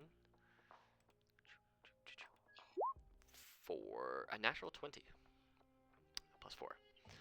So it gets 12 damage, reduced to 6, and I need you to make a strength saving throw, please. You are knocked prone by this wolf as it just jumps and pounces on you and bites into you and knocks you prone. So you are prone until your turn, which really isn't, looking at the turn order, is not going to be a problem really at all. So, Aram, it is your turn. You don't see it, but you hear a wolf growling and biting onto Mountain. What do I see with the shield guardian? So you see this shield guardian who's just kind of hanging about 30 feet up in the air. It looks like there is a pulley system with ropes and chains attached to it, and it's almost like somebody turned it into a puppet, and it's just kind of hanging there. It doesn't look like there's any life in it. It looks like it's mainly there for decoration, or it could maybe be activated, but you'd have to go and take a much deeper inspection and see what would maybe do that. So Is it suspended by ropes, you said? yeah, it's suspended by ropes and chains, and it's a pulley system that's attached to. Can I see if there's a lever or anything that I can do to control that and lower it down? You can, I'll just tell you that you can look down here and you can see that there's nothing down here. You imagine that the pulley system, looking up a little bit, it's actually up here. It's up towards the top on this, because this is 30 feet above you. So where you are right now is like in the bottom courtyard, and all of the wooden panels and walls are 30 feet up. And so you would imagine that it is 30 feet up in the air on this big old bottom right hand corner of this square thing. Actually, I'll just show you this. Where you see the number K5 right there, in that little corner, that is where you would imagine the system is located. So. Okay. For me to dash, it would put me about here. That's fine. And that's my turn again. The pains of being not very fast. Nilo, you do have a ladder here if you wish to do anything with it. Otherwise, you can do what you want to do. Can I take a shot at this wolf? Yes. Well, it's 30 feet up in the air. You're 30 feet below it. You could do it at disadvantage because you'd be shooting up and trying to arc the arrow down. Like, you know where it is, but it's a harder shot because you're shooting at an upward angle. I will use steady aim to just make it normal. So if you hit it, you'll get stealth. You'll get sneak attack because it's not going to expect an arrow from beneath it. Oh yeah, you for sure hit it, and you outright murder this freaking wolf. It's dead. That wolf is dead. Okay, so it is your animal's turn then. First, this boar's gonna charge into this wolf. Okay.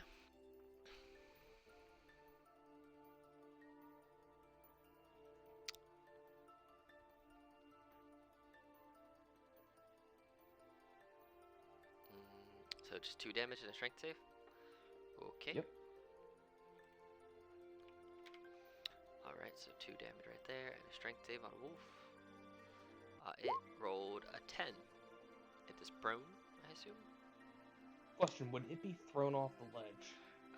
What Or does just the charge do? Just knock it prone, or does it push it back? Let me check. It'll be knocked prone. Okay, yeah, so it wouldn't get knocked off. If it would be like a push effect, then I would say yes, but since it's specifically knocking it prone, then no, it will just be knocked prone. So this wolf is... we'll just put that prone. Cool. I don't actually think I put that wolf in the turn order. I think he was the same with this... Oh no, he's with this goblin. That's right. Cool. Alright. And then... What are you going to do with your badges?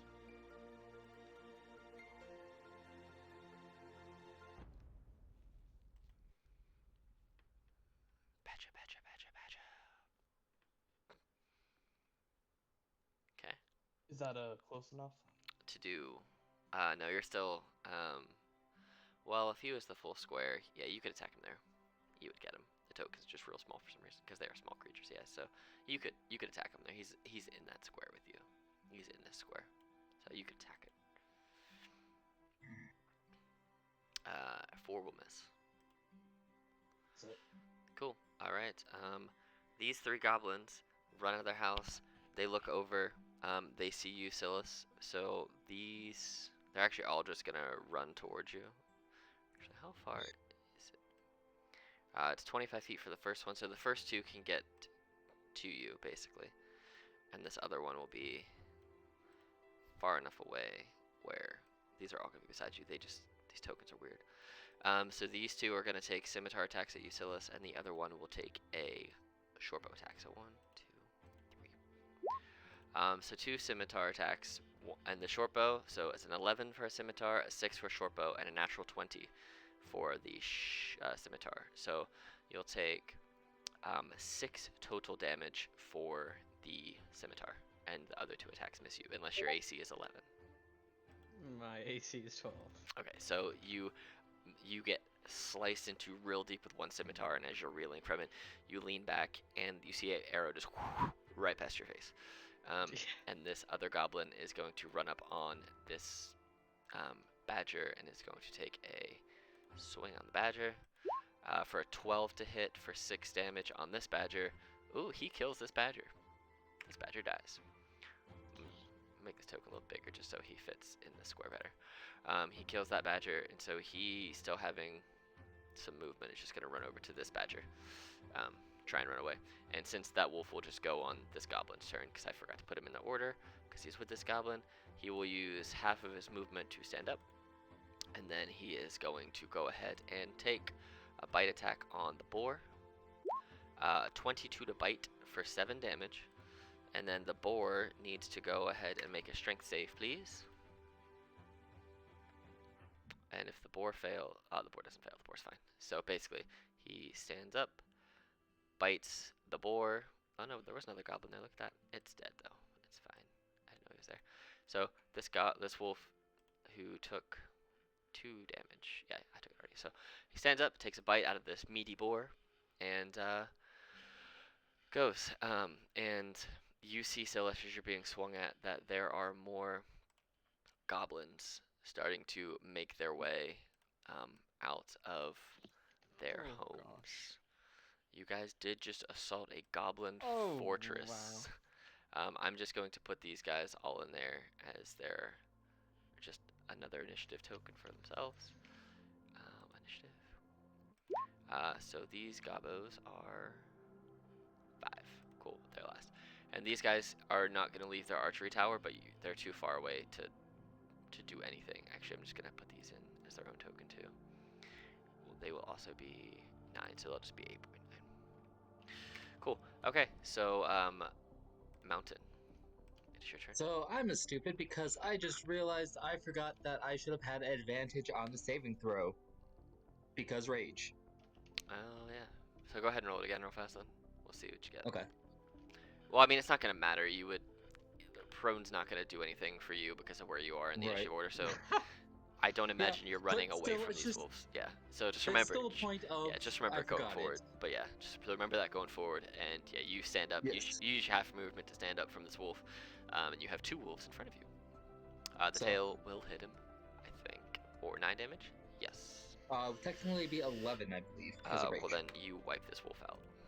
It. Yeah, basically, Guys. the wolf is on him. He just tail swings around, just pierces it. You just climbs basically up. slap him off this banister, and he just goes tumbling off this way, just out of the way. So And then the second one just. yeah, and you come down and you Boom. cleave this wolf into pieces. So, and you have half your movement, and whatever else you want to do. Oh, so you just run across that way? Okay. Cool. So you can see what you can see. So you're basically running up a big snow mound right there, just so you know. So I mean, it shouldn't matter too much. She's got that climbing ability. yeah, you're just running up a snow mound, and what you see, this seems to be more fortified. So this seems to be like a brick stone wall that you're looking at. So this is more of like just like a snowy mound that you're in. This is this whole thing here that you can, that looks black to you because it's all like faded out. That is, it's a brick stone wall, and that's why you can't see through it, because you can't see through stone. So that's why you can't see in there, because it's a building. All right, is that your turn? All right, Silas, you have 3 goblins in front of you. You see that a bunch more goblins have their rope ladders dropped, and you see their heads peeking out. So you see a grand total of 2, 4, 6, 8, 10, Okay. 13 goblins in your range. Okay, I'm gonna start climbing down the ladder. Okay, they will both get attack of opportunities on you because they're effectively in those 2 Yeah. squares. So, okay. That's fine. They're both going to take attacks on you. Alright, a 6 and a 13. 13 hits. 8 slashing damage from Scimitar. As you go to climb down, it just slashes you across the back of your hand and slices your hand open. Okay, so now I'm at the bottom.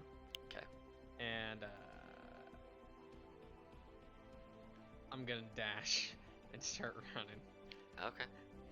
Nilo? Be careful up there. There are a lot of them. 'Kay. You know what? No, I'm just gonna yell that so everyone can hear it. Not just Nilo. Okay. Alright. Aram. You hear Nilo yelling, or Silas yelling, that there are a lot of goblins over to the west side. And you see Mountain just effectively playing in the snow after just whopping a wolf off the wall and slicing another one in half. So as you Yeah. run past there, Aram, you see right here that there is a set of double doors which your path is leading into. Just as you run by, that's what you see. Okay, I would actually pause there though. Okay. So, can I try to kick the door open? Knock on the door. Yes. So as you try to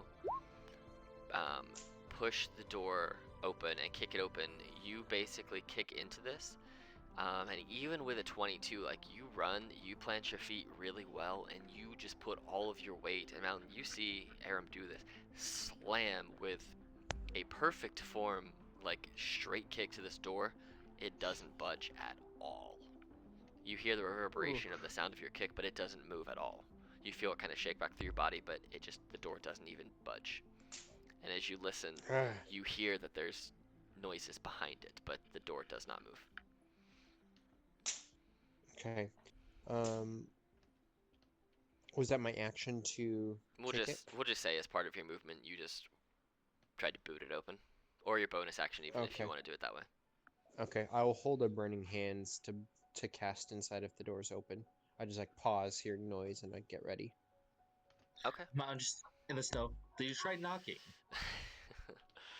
If you hold that Shut So- up, Mountain. I'm concentrating. If you hold the spell and it comes around to your turn and the door doesn't open, you will lose the spell. Just so you know. That's how holding the spell will work. Has to work for the thing. So Okay. just so you are I aware. will accept that. Okay. Nilo, it is your turn.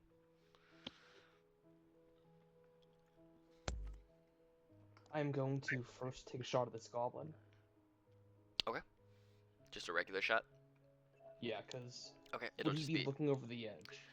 Yeah, because they both took swings at Silas as Silas climbed down this ladder that was right here. So they definitely can see you there. So there would be no advantage and no sneak attack on this. So if you wanted, the only way you get a sneak attack is if you took an aimed shot. Otherwise, it's just a regular shot. Just regular shot. 17 will definitely hit, and you annihilate this goblin. So it dies. Let me see. It dies. I'll then move 40 or 25 feet here. Okay, cool. Then Just basically get to the top of 40 the ramp. feet here. Okay. And Okay. dash to here. Sometimes I forget how fast rogues can be, and I play one. It's like, bye. Okay, so you run up right next to Aram. You just sprint past Silas after unleashing an arrow and make your way right up beside Aram and Mountain. And you see that Aram seems to be focusing with the sword across his shield in like a cross kind of manner, just staring at this door. And Mountain is just standing there in the snow. What do you want your animals to do? The giant badger is gonna attempt to get vengeance for his brethren falling. Okay.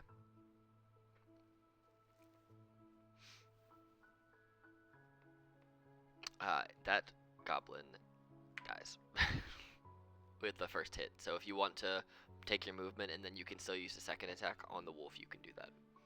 Yeah. Alright, cool. That wolf is not dead, but it is very hurt. The boar will now have his vengeance. Okay, and it gets +2 because it's flanking.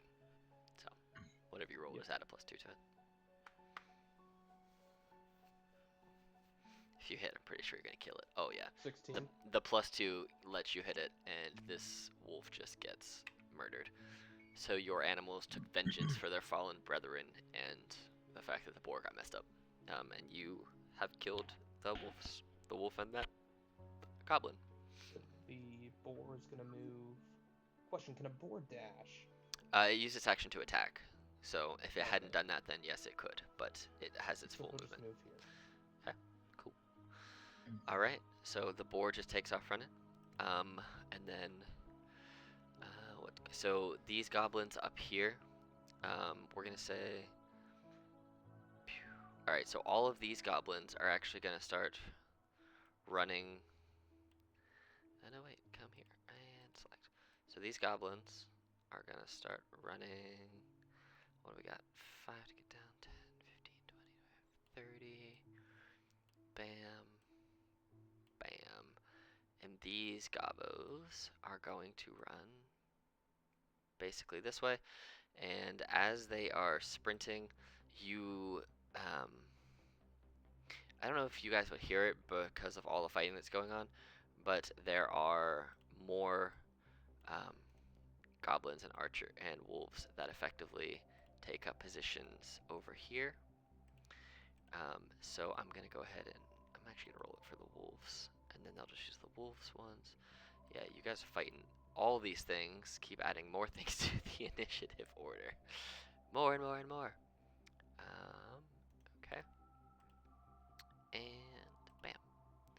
Cool. So this section of guys over here is at a 14. Cool.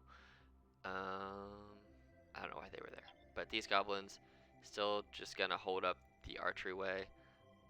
I don't know why that ordered that way. Hold on, I'll fix it after. This goblin down here sees that his brother just got annihilated, so he's going to go 5, 10, 15, 20, 25, 30, 5, 10, 15. He's gonna run up, use his action to dash, and just run up in here to Silas. Mountain, your turn. All right. How high is this tower? How tall is the building in front of you? Yes. That is probably let's say 25 feet of pure stone. And then the ceiling, you don't know Climb it. because you can't see it. Yeah, you can climb it. Yeah, he's gonna climb it. Like, Okay. So are you gonna, is your goal to climb it and then bust through the roof? Yep. Okay, so go ahead. We'll say you climb it. There's no actual roof on here, so I'll leave your token where it is for now. And go ahead and roll me an athletics check. And here's what we'll do. Is we'll set the DC at, because you're smashing through a roof and you're basically jumping up and trying to smash through. We'll set the DC at 18, and if you break it through, yeah, you broke through easy. at 20. So basically, what'll happen is you'll smash down through the roof, and you will land in this room. I gotta put you in here. So basically, you should see 4 goblins, right? So you smash down in between 4 goblins, and what I will do, because I've always wanted to do this in a game and I've never found a way to make it work. If you want to give up your whole action, you can do a whirlwind attack and spin attack them. You would get one attack roll, but if you hit, you would hit all 4 of them for the damage that you do, but you only get 1 attack on it. That would be it. Or Let's do it. We're gonna make it reckless. we can't do it reckless because you're coming through the roof. No. So it's just you're Okay, just that's smashing fine. down through the roof and basically spinning the attack. So you get 1 attack roll and whatever damage Oh, that will miss. Surprisingly, you just missed, or else you would have But he slaughtered still all goes of them. his rage. The The rage, plus is only damage. yeah, the rage doesn't do anything to it. So, as I'm gonna toss these guys in order now. You just can I throw in some intimidation at least? Just like this fucker just burst through the roof. Like, Yeah, they weren't go, expecting that. go ahead and roll a intimidation roll. Just because I want to see. Boop, boop, boop, boop, boop. It's gonna be Silas' turn. Yeah, so they are very scared that you just smashed through their roof. Silas, it's your turn. just big Okay. cat man just fell through their sky and spun an axe at them. Gonna cast another Sacred Flame on this guy in front of. Oh, that's not really good damage. Okay. Oh, maybe, yeah. I know who it is that you're pointing to though. Dex. He rolled a 14. Ah, 9 damage. Because of thingy. He dies. You snap your And I fingers and continue. you encompass him in black flame. He dies. I Oh wait, I continue deleted the running wrong guy. Who did I delete? Was that a boar? for- I don't know what I deleted. I deleted something, but Goblin should be dead. Oh yeah, cool. Okay. That your turn? Yeah, that's my Okay, so this is not how I had this plan on going, but it kind of works. Okay, so you can't actually see in there, Mountain, so I'm just gonna toss you in here for a minute because that's where you are. So these guys, you jumped in, and because you smashed through the roof, you whirlwind spin attacked them with an axe. You missed, but you terrified them. They started opening this double doors. So Aram, all of a sudden you see these goblins swing these doors outward open towards you, and at that moment you unleash your burning hands. Mountain's in the way of your burning hands, so Mountain, you're going to have to make the save as well, but everybody in this room is encompassed with burning hands. So, and you fail, so you'll take no. 12 damage. Danger sense. You don't see it. Is that the only things you can see coming? What's it? Yeah, What's He knew that he was out there ready. roll, just because you don't particularly know if he was holding the spell, so do this. Go ahead and roll a perception check, and if you get over a 13, you'll be able to use danger sense to roll that again.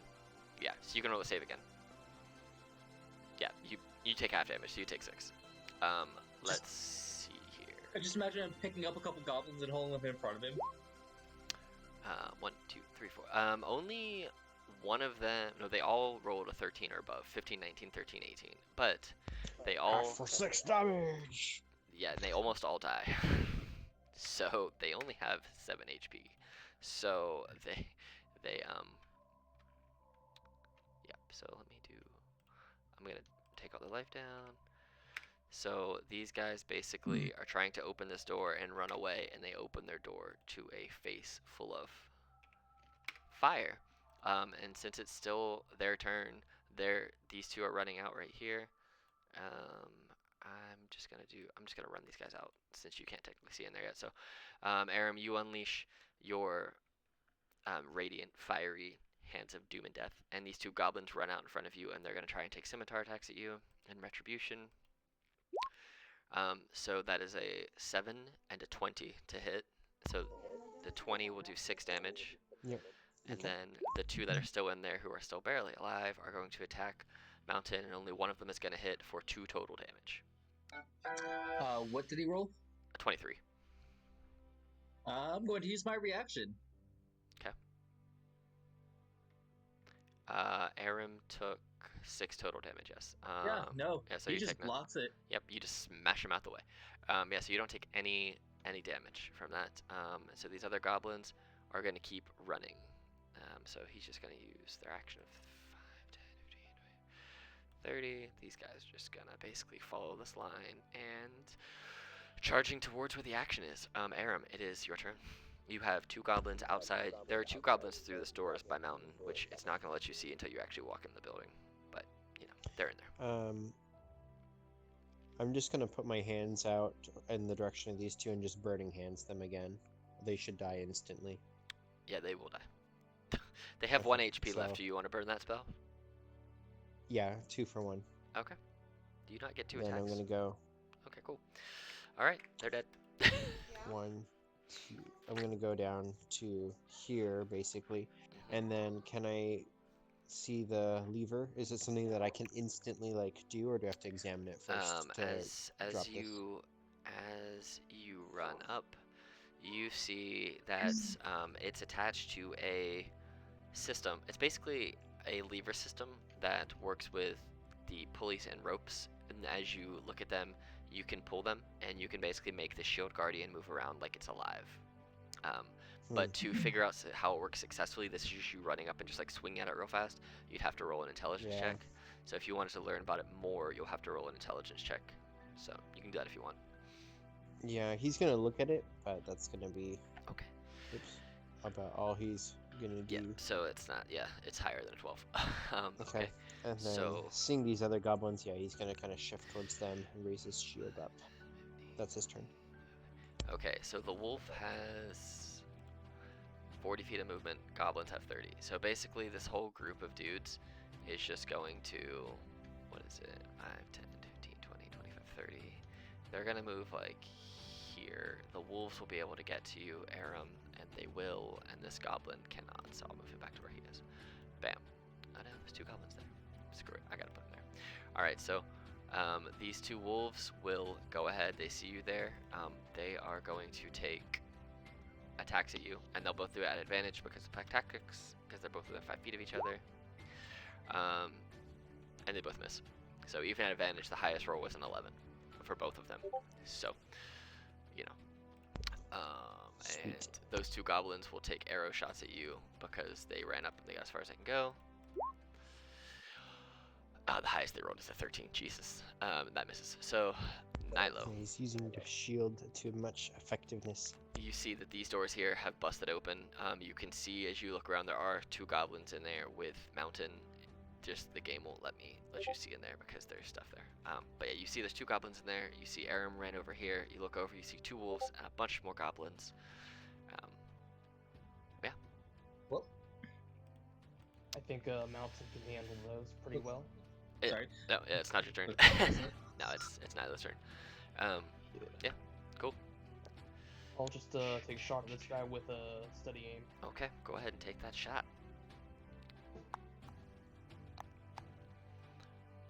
That will definitely hit, and that will definitely kill him. He did. And then it is your animal's turn.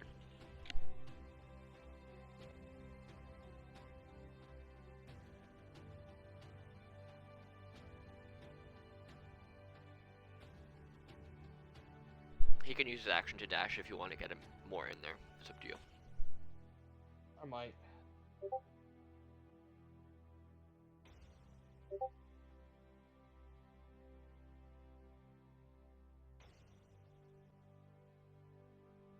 The giant badger's gonna dash. Okay, so they're both about in the same spot. That's fine. Yeah, they can both hang out there. Cool. And the boar's gonna dash. Okay. That's right.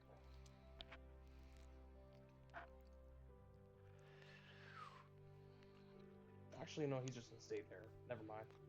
That's it. Okay, so all these goblins down here, this pack of 4, is going to 5, 10. What about Mountain? Oh, it's not mountain. So basically, there is. So I just turned this dude into DM layer because technically you killed this guy that's right here. This guy right here. I'm just using him as the token count for all these, so he's still technically at number 9. So this whole group just goes before mountain. So actually, I'll just do this, just so I remember that this guy is dead and he won't move anywhere because I'm keeping him as the initiative tracker for these other 4 guys. These 4 guys can't get anywhere, so they're just gonna run 10, 15, 20, 25, 30, 5, 10. So that guy gets there. 5, 10, 15, 20, 30. Yeah, so these 2 guys are gonna get to like here, and this guy's gonna get to like here. They're basically chasing Silas down because they see Hills going, and now it's Mountain's turn. No. Right now, that's my turn. Correct. Swing! Batter, nat 20. He had 1 HP. They're both dead. Just. They're both dead. Where did I? Here I am. Just kind of walks out of the place. I will say that when So you were in I'm- there, you did see that there was another door that you could walk Oh, through there's if you another wanted to. door. Yeah, so like if you were here, Yes, look. you would see that there are 2 doors. So if you walk through there, you see. So I think I could put you there. But if you get into there, you should, because there's a weird angle. Yeah, you see there's another goblin and 3 more doors. So you could run up and attack that guy if you want to. But there are more doors. Sure. He's Twice. dead because you do 8 damage, right? From that. Yes. He's dead. Yep. So you just slash through 2 goblins, kick a door open, walk up to another gobbo, and just bam, decapitate that goblin. So you have this door right here, this door right here, and this door right here. We'll say Oh. you can use your bonus action and the rest of your movement to open 2 of the doors if you want, All or right, try let's to. do this door here. You try to open that door and you find that it is locked. And coming from behind that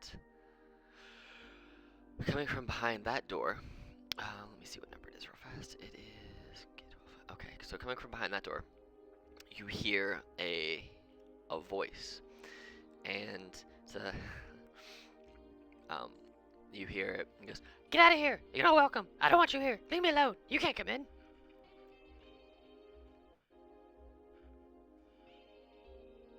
All right, we'll try the other door. So that door is, this door right here is open, and when you walk in the room, it's just a small 5x5 empty room. There's nothing in there. So, Gobbo's turn. It is the archer goblins over here who are just gonna stand around this hot fire, trying not to be cold. Just like, nah, our brothers got this. We're gonna hang out and be warm. Silas, you have a goblin who ran up on you, and you have 3 more goblins on the bridge chasing after you. What are you gonna do? Okay. I'm gonna kill this goblin. Just no problem. Why did it not? Okay. Yes. I cast Sacred Flame.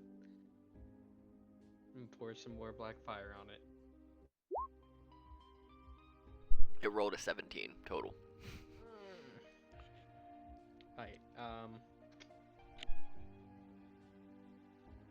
going to continue running. And then I can have an attack of opportunity. It misses. Huzzah. Hey, Nilo. I guess as you get near me, I'm gonna scream, "Everybody get in the building!" Okay. But this is as far as I can go. So. Okay.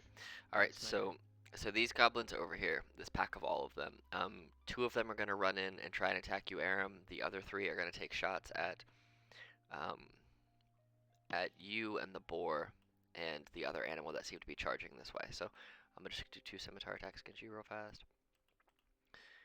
So that is Bring it on. I don't know why that rolled 4 times. That's wild. 7 and a 23. So 4 damage from that. And then these 3 are going to take shots. 2 at the boar, 1 at the badger with their arrows. So the 2 at the boar are a 7 and a 15. The 7 I know misses. The 15 hits for 6 damage, so the boar dies. And Actually, then... no, the boar does not die. Oh, does it not die? How much HP does it have? No, it does not. I thought it had 5 It HP. has 4, but due to the fact that it was under 7 damage, it has 1 health. Really? Is that a thing? Yeah, look at the relentless recharge Oh. after short and long rest. Okay, yeah, you can go ahead and toss it back on there because it won't let me undo it. But the other thing takes 6, 8 total damage. So it's almost dead. So you can just toss the boar back on there with whatever its HP was. It's at 1 HP, right? Yeah, I 1 assume. out of 11. Okay, cool. Well, I'll just do this then. 1. And, oh, that's fine. 1 works there too. And it has a, whatever its AC was. Aram, it is your turn. You have, oh, those wolves, oh, that wolf's after you. Yeah, so you have 2 goblins and a wolf on you, and you have 3 goblins not too far off. Okay, I just am checking on channel divinities because I can't tell how many I have per. You get 1 per short level. rest. Okay, so I've used that then. Okay, Mhm. no worries. You get 2 I kinda eventually. wanted to- Well, I'm going to just do Plan A instead then. Okay. And once again, I cross my sword and shield, and I will cast my last level 1 Burning Hands. Okay. On, And so put the on, cone this- how you want it to be, because I think it's gonna get everything in front of you. yeah, Yeah, that's what I was expecting. Yeah. cool. So it will get, yeah, that's cool. So it'll get goblin, wolf, wolf, goblin, goblin, wolf. All right. Okay.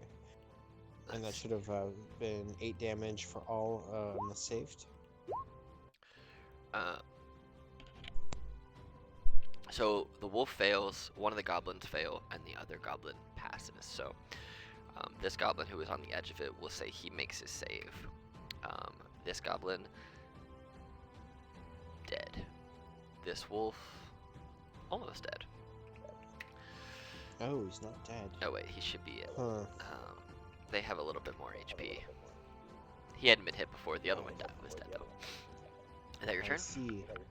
No, I am going to, hearing Nilo, I'm going to actually retreat. So they will both get attacks, unfortunately. Okay.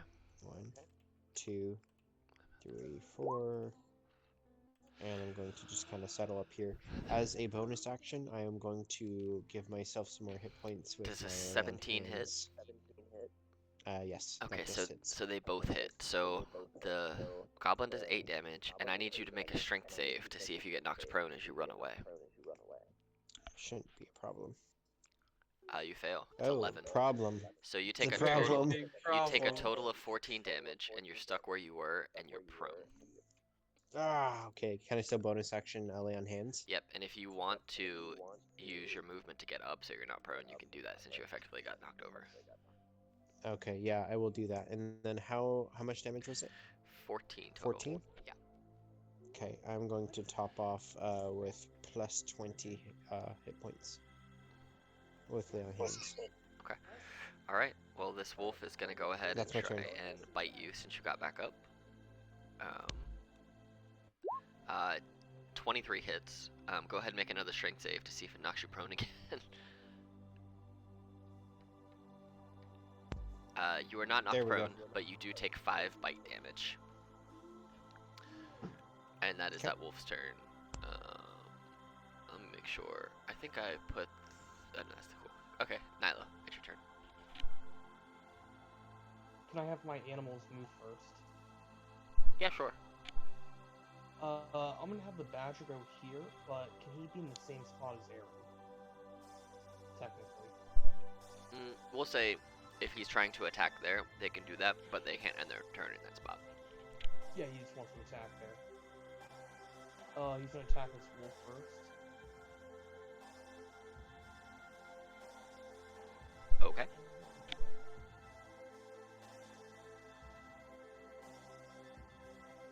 It's dead. And then the goblin. That misses. We'll go here, and the boar will charge in and do a tusk on the goblin.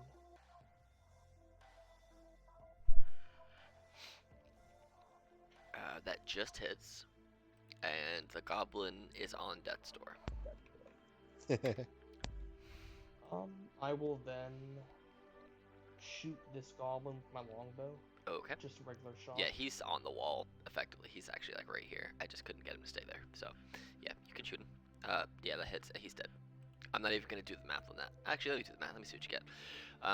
So you would get 15, and then you would get 9, 18, 33 damage. Yeah, you obliterated this guy. And we'll say that you shot your arrow so hard that it went through this goblin into the next goblin and just killed them both. Because you did 33 damage to guys that have 7 HP. So, you know, I think killing 2 with 1 arrow makes sense. That's sweet. Then Nyla will retreat into the building. Okay, I will put you into the building. So, do you want to get into where Mountain is in the building? Or just stay right there?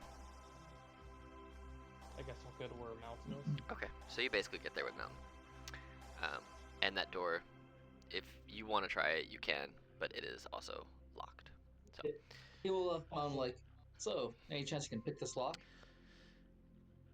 you can do Actually, that. can I? 'Cause I you haven't used can. bonus action yet. Yeah, sure. Try it. Roll a lockpick. Yeah, you pick the lock open. And as you open it, we're going to have to do... So, here's what we're going to do. I'm going to move you back just so I can move this dude out. So you see a goblin as you open the door from picking the lock ends up right in your face. So I'm gonna just go ahead and put him into the initiative order now too, so that he Can has. a turn. Nyla say something to him? Yeah, go for it. And also one note to the DM. Mhm.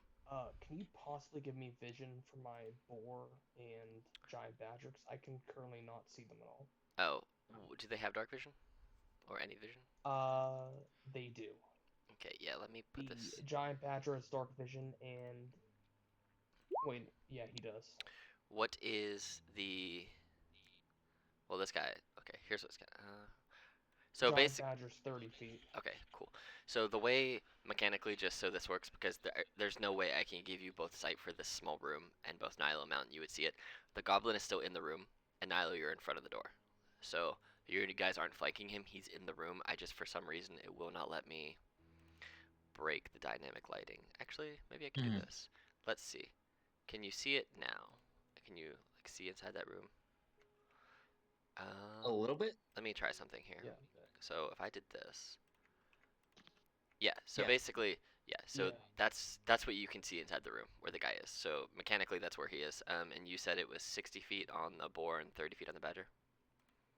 30 feet on the badger. Okay. And let me check for the boar again. It's probably... I don't believe the boar has it. Okay, well, the boar's outside, wherever the boar is. Yeah, the boar doesn't. Just the Okay, badger. that's fine. I'll still just do this. I'll just give you 30 feet on him because he's outside anyway, so he can see stuff outside. So, can you see them now?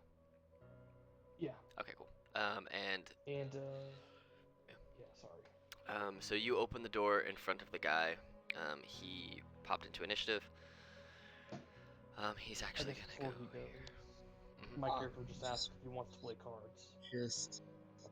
And he just looks and he's shocked. And you see that this goblin is like wearing.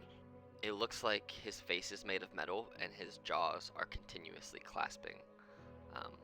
Like they're continuously chewing. Somehow got launched. Okay. Goblin. It's this guy. It's these 3 guys. It's these 4 guys' turns. So. Depends how fast you slaughter all these guys. So. Yes. What time is it? Oh no! Somebody ran away. Oh, that was Adrian. So. Blah, blah, blah. These goblins are just gonna keep on. So- Keep on running. No. Sorry, it cut out. No, you're good. No, I was saying, it really just depends on how long it takes you guys to slaughter all these guys. So basically, these goblins are going to use their action and their movement to run up here, try and chase you guys down. That's as far as they can get. Mountain, it is your turn.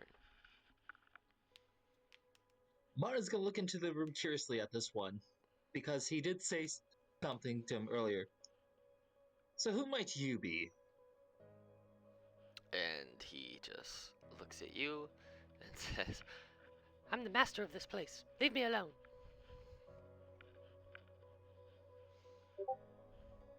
So you're the head of the place, are you? Yes, go away. It's my place. Go away.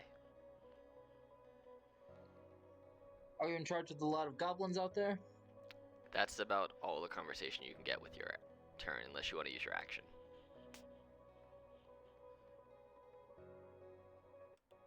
It's up to you. If you want to use your action, you can get like 2 more sentences, because that'll be about 6 more seconds of Sure, conversation. why not? He goes, yes, they all listen to me. I'm their boss. What would they do if you were to die? I don't know. Run away? Or not care. I don't know. I'm guessing you probably don't want to die. Perfect. Nope, I don't. I will say that's about as much conversation as you can get from this metal head wearing goblin who just is like, his jaw seems to be going up and down even when he's not talking. He seems to always be chomping. These goblins over here are seeing what's going on, seeing that they're losing the majority of their buddies. They you see, well, you don't see this, but they effectively are out of combat. Silas, you see these 4 goblins just running up on you still. You were just being hunted. Yeah, and I don't like that. And I can only do one thing, so I'm gonna do it again on the guy closest to me. Okay, let's see. Sacred Flame. Goblin He rolled a 5. He's dead. And we'll say because these 2 are close enough together that the Sacred Flame explodes and just wipes them both out completely. Oh, nice. Goblin. I'm going to run inside. Yeah, cool. So you're inside. You can basically get, you can get to right there if you really want to. So you're filling this hallway. Yes. The goblins that are by you, Aram, this goblin is just going to go ahead and try and take an attack at this boar since it thought it killed the boar before.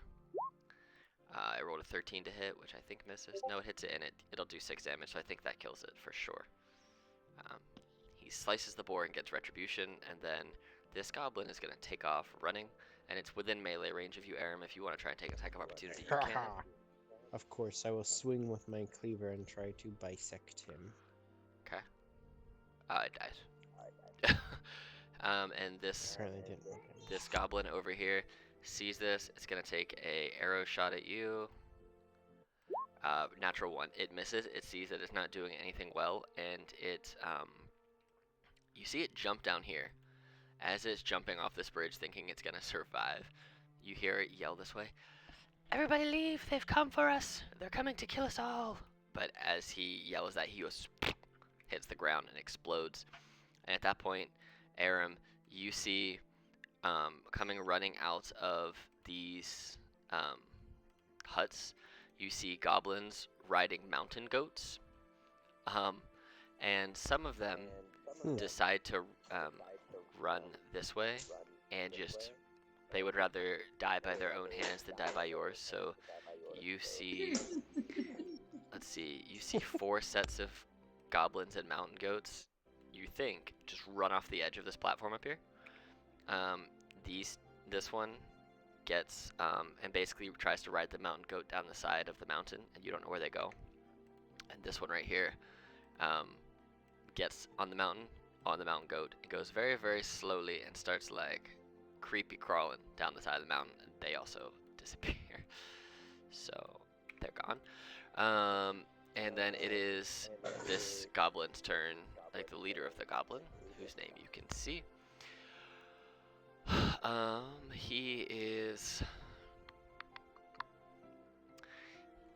He looks at you, Mountain, and starts like twisting his hands together, and he reaches over his shoulder and grabs what looks like something metallic and throws it at you, and I need you to go ahead and make a wisdom saving throw, please.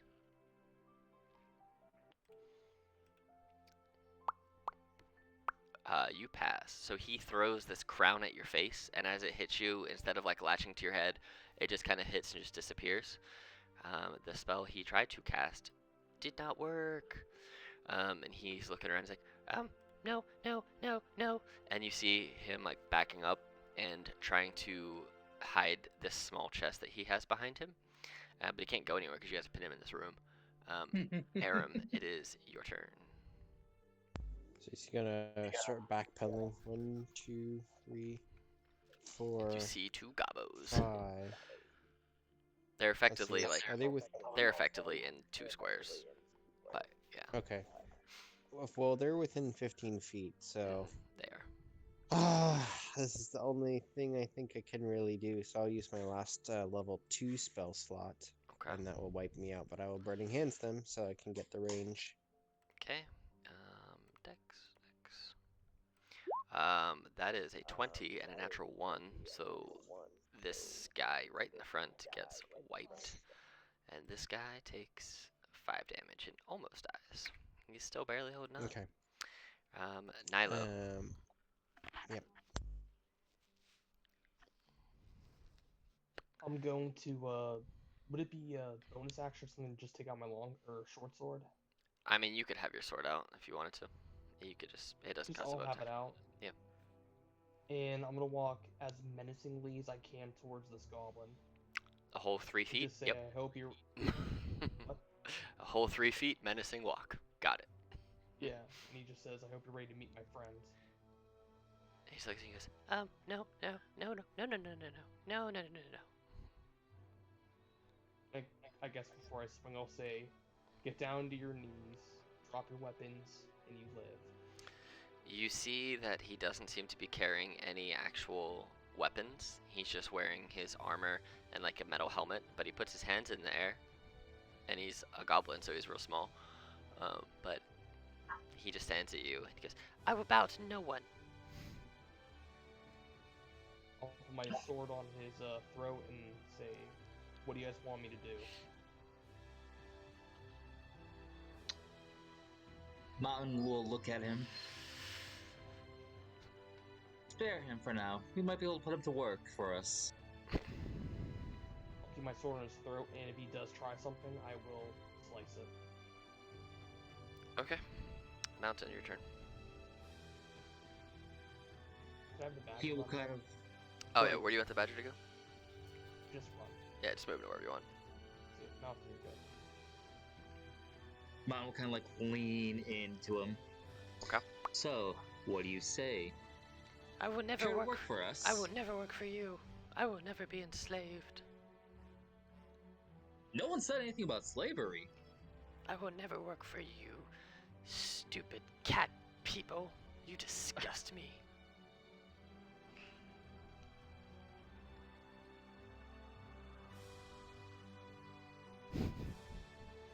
Mountain will kind of like put one of his hands on Nyla's sword and lowers it.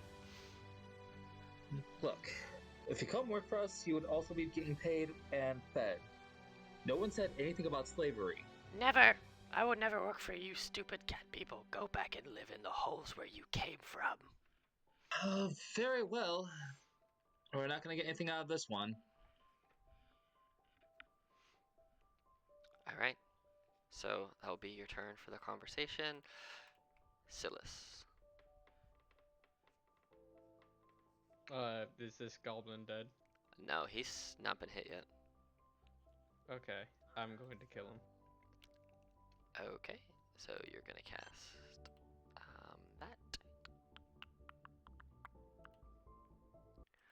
that. 19. Ah. Okay. So when you let Mountain push your sword down, did you bring it back up to his throat? Yeah. Okay. So Like, basically, that was Mountain's way of like trying to persuade him, like, "Hey, we can do this the easy way." Or as he like raises his hand, he lets Nilo's sword raise again. We can do it the hard way. So he grabs both hands on your sword, Nilo, and you feel electricity roll through the sword, but it doesn't seem to do what he had hoped it would do. If you want to take your reaction to stab him, you can, because his thing failed. Yeah, I will stab at thee. Okay, so you get 1 attack, so you won't get sneak attack on your reaction attack. Well, you can, because it's his turn, and you have people in front, so yeah, you hit 15 damage. Cool, he's still alive. 16 damage. Oh, Yeah. yep, he is still He's alive. Damn. Yep, Aram. Can I go 1, 2, and chop at him? Oh, yeah, for sure.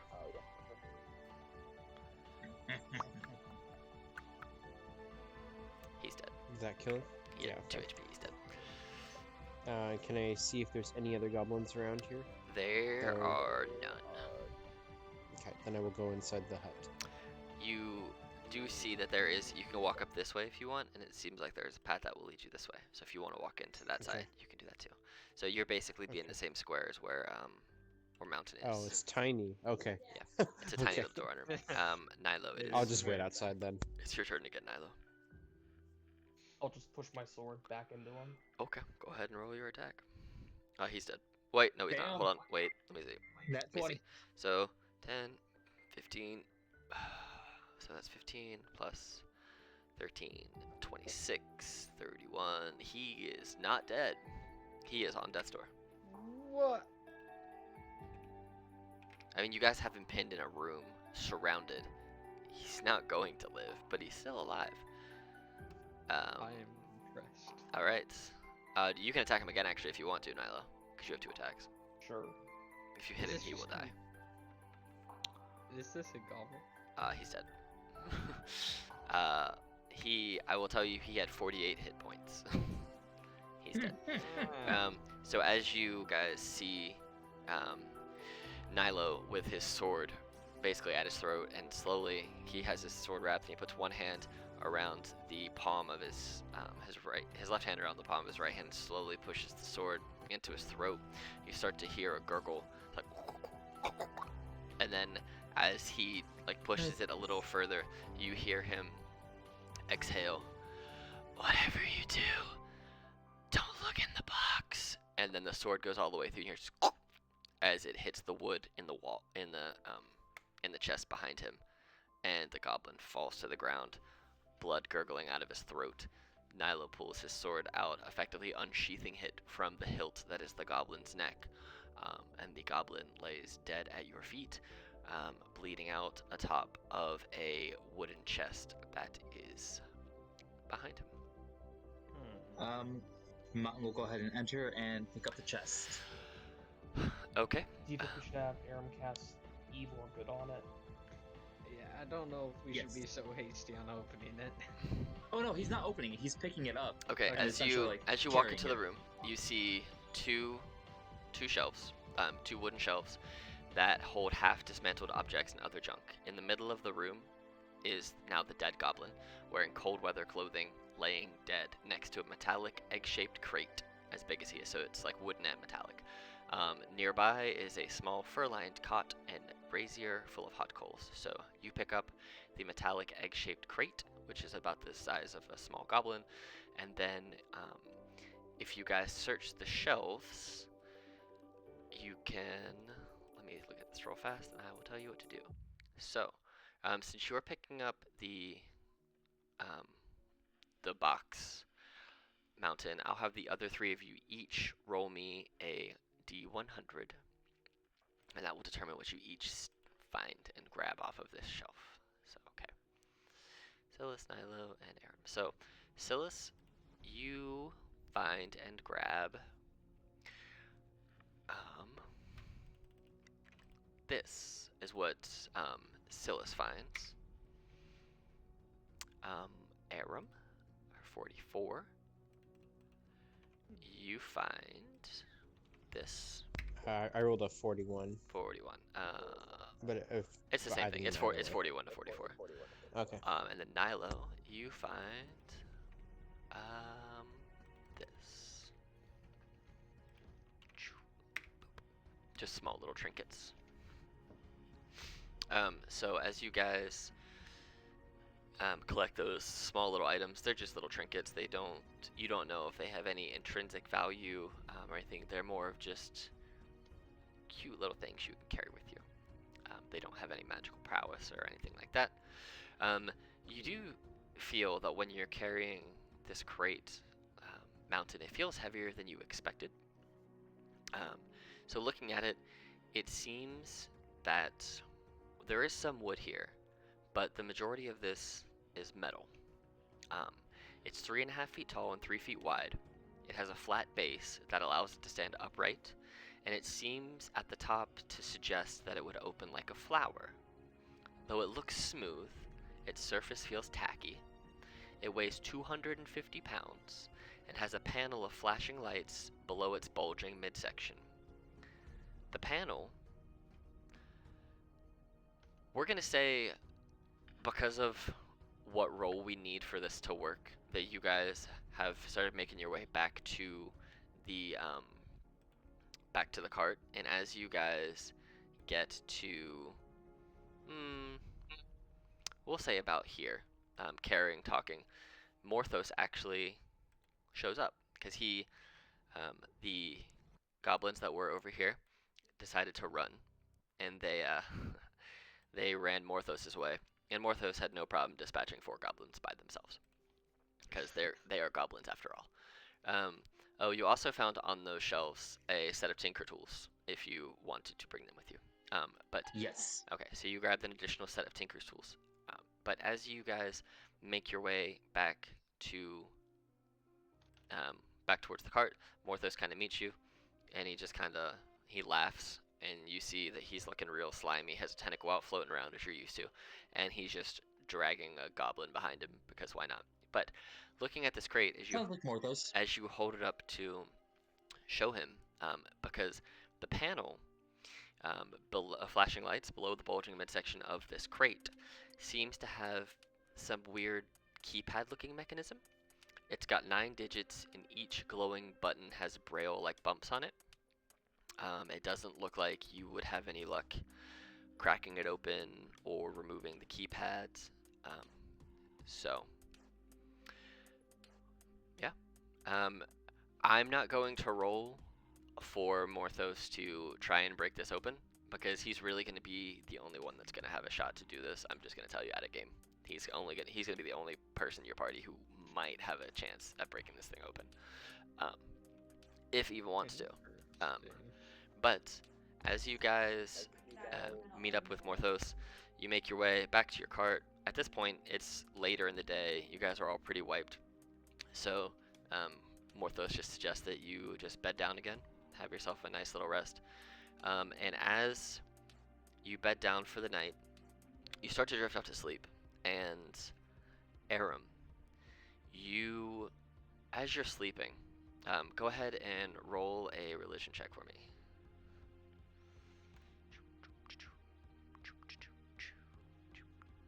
20. Okay. So as you're sleeping, Aram, you see a bright, glowing, what looks like bonfire. As you're sitting in front of it, embracing its warmth, you look around, and it just seems to be you. And as you're staring deeper into this fire, absorbing its heat, absorbing its lights, letting the healing warmth of it overcome you and recharge you so that you can continue to use your fire, your holy fire, to cleanse this cold, hellacious area. You see a face appear in the fire. And Pelor once again, or who you believe to be Pelor, face manifests in the fire and says to you, "For completing my challenge, I grant you the following minor boon in the form of information. Frost giants ruled this land long ago.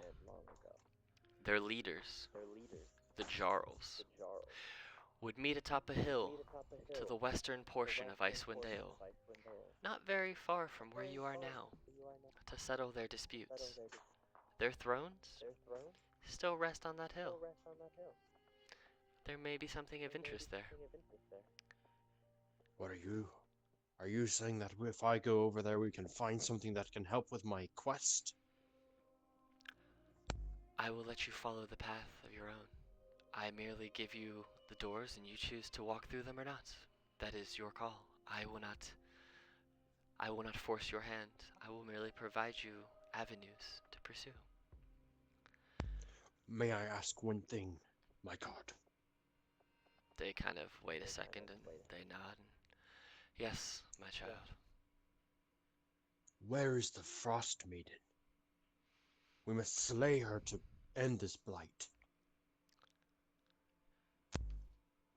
You are not ready for that information, nor are you ready to take her on in a fight. If I wanted you to die, I would slay you myself. In his dream, Aram would kind of drop down into like a kneeling stance and lower his head. And he I will looks. not fail you. You see the flames seem to flicker out, and it's almost like the fire reaches out under your chin and lifts your head. You feel an increased heat sensation under your chin for a split second, making you lift your head just out of necessity of not burning your beard.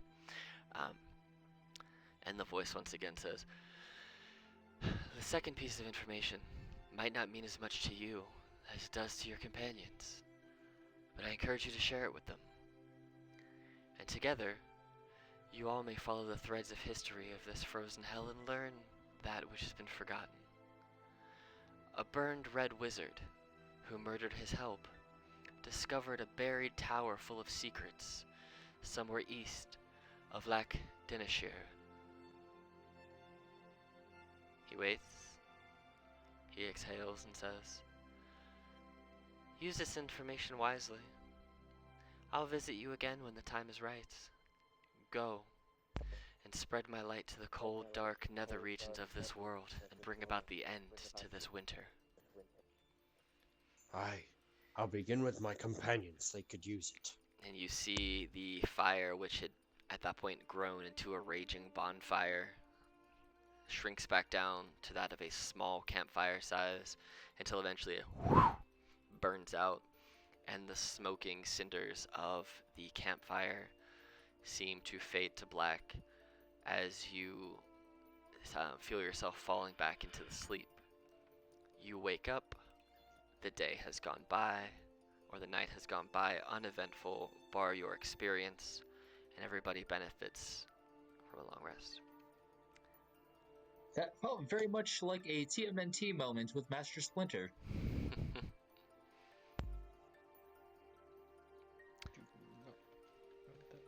And you have that information if you wish to share.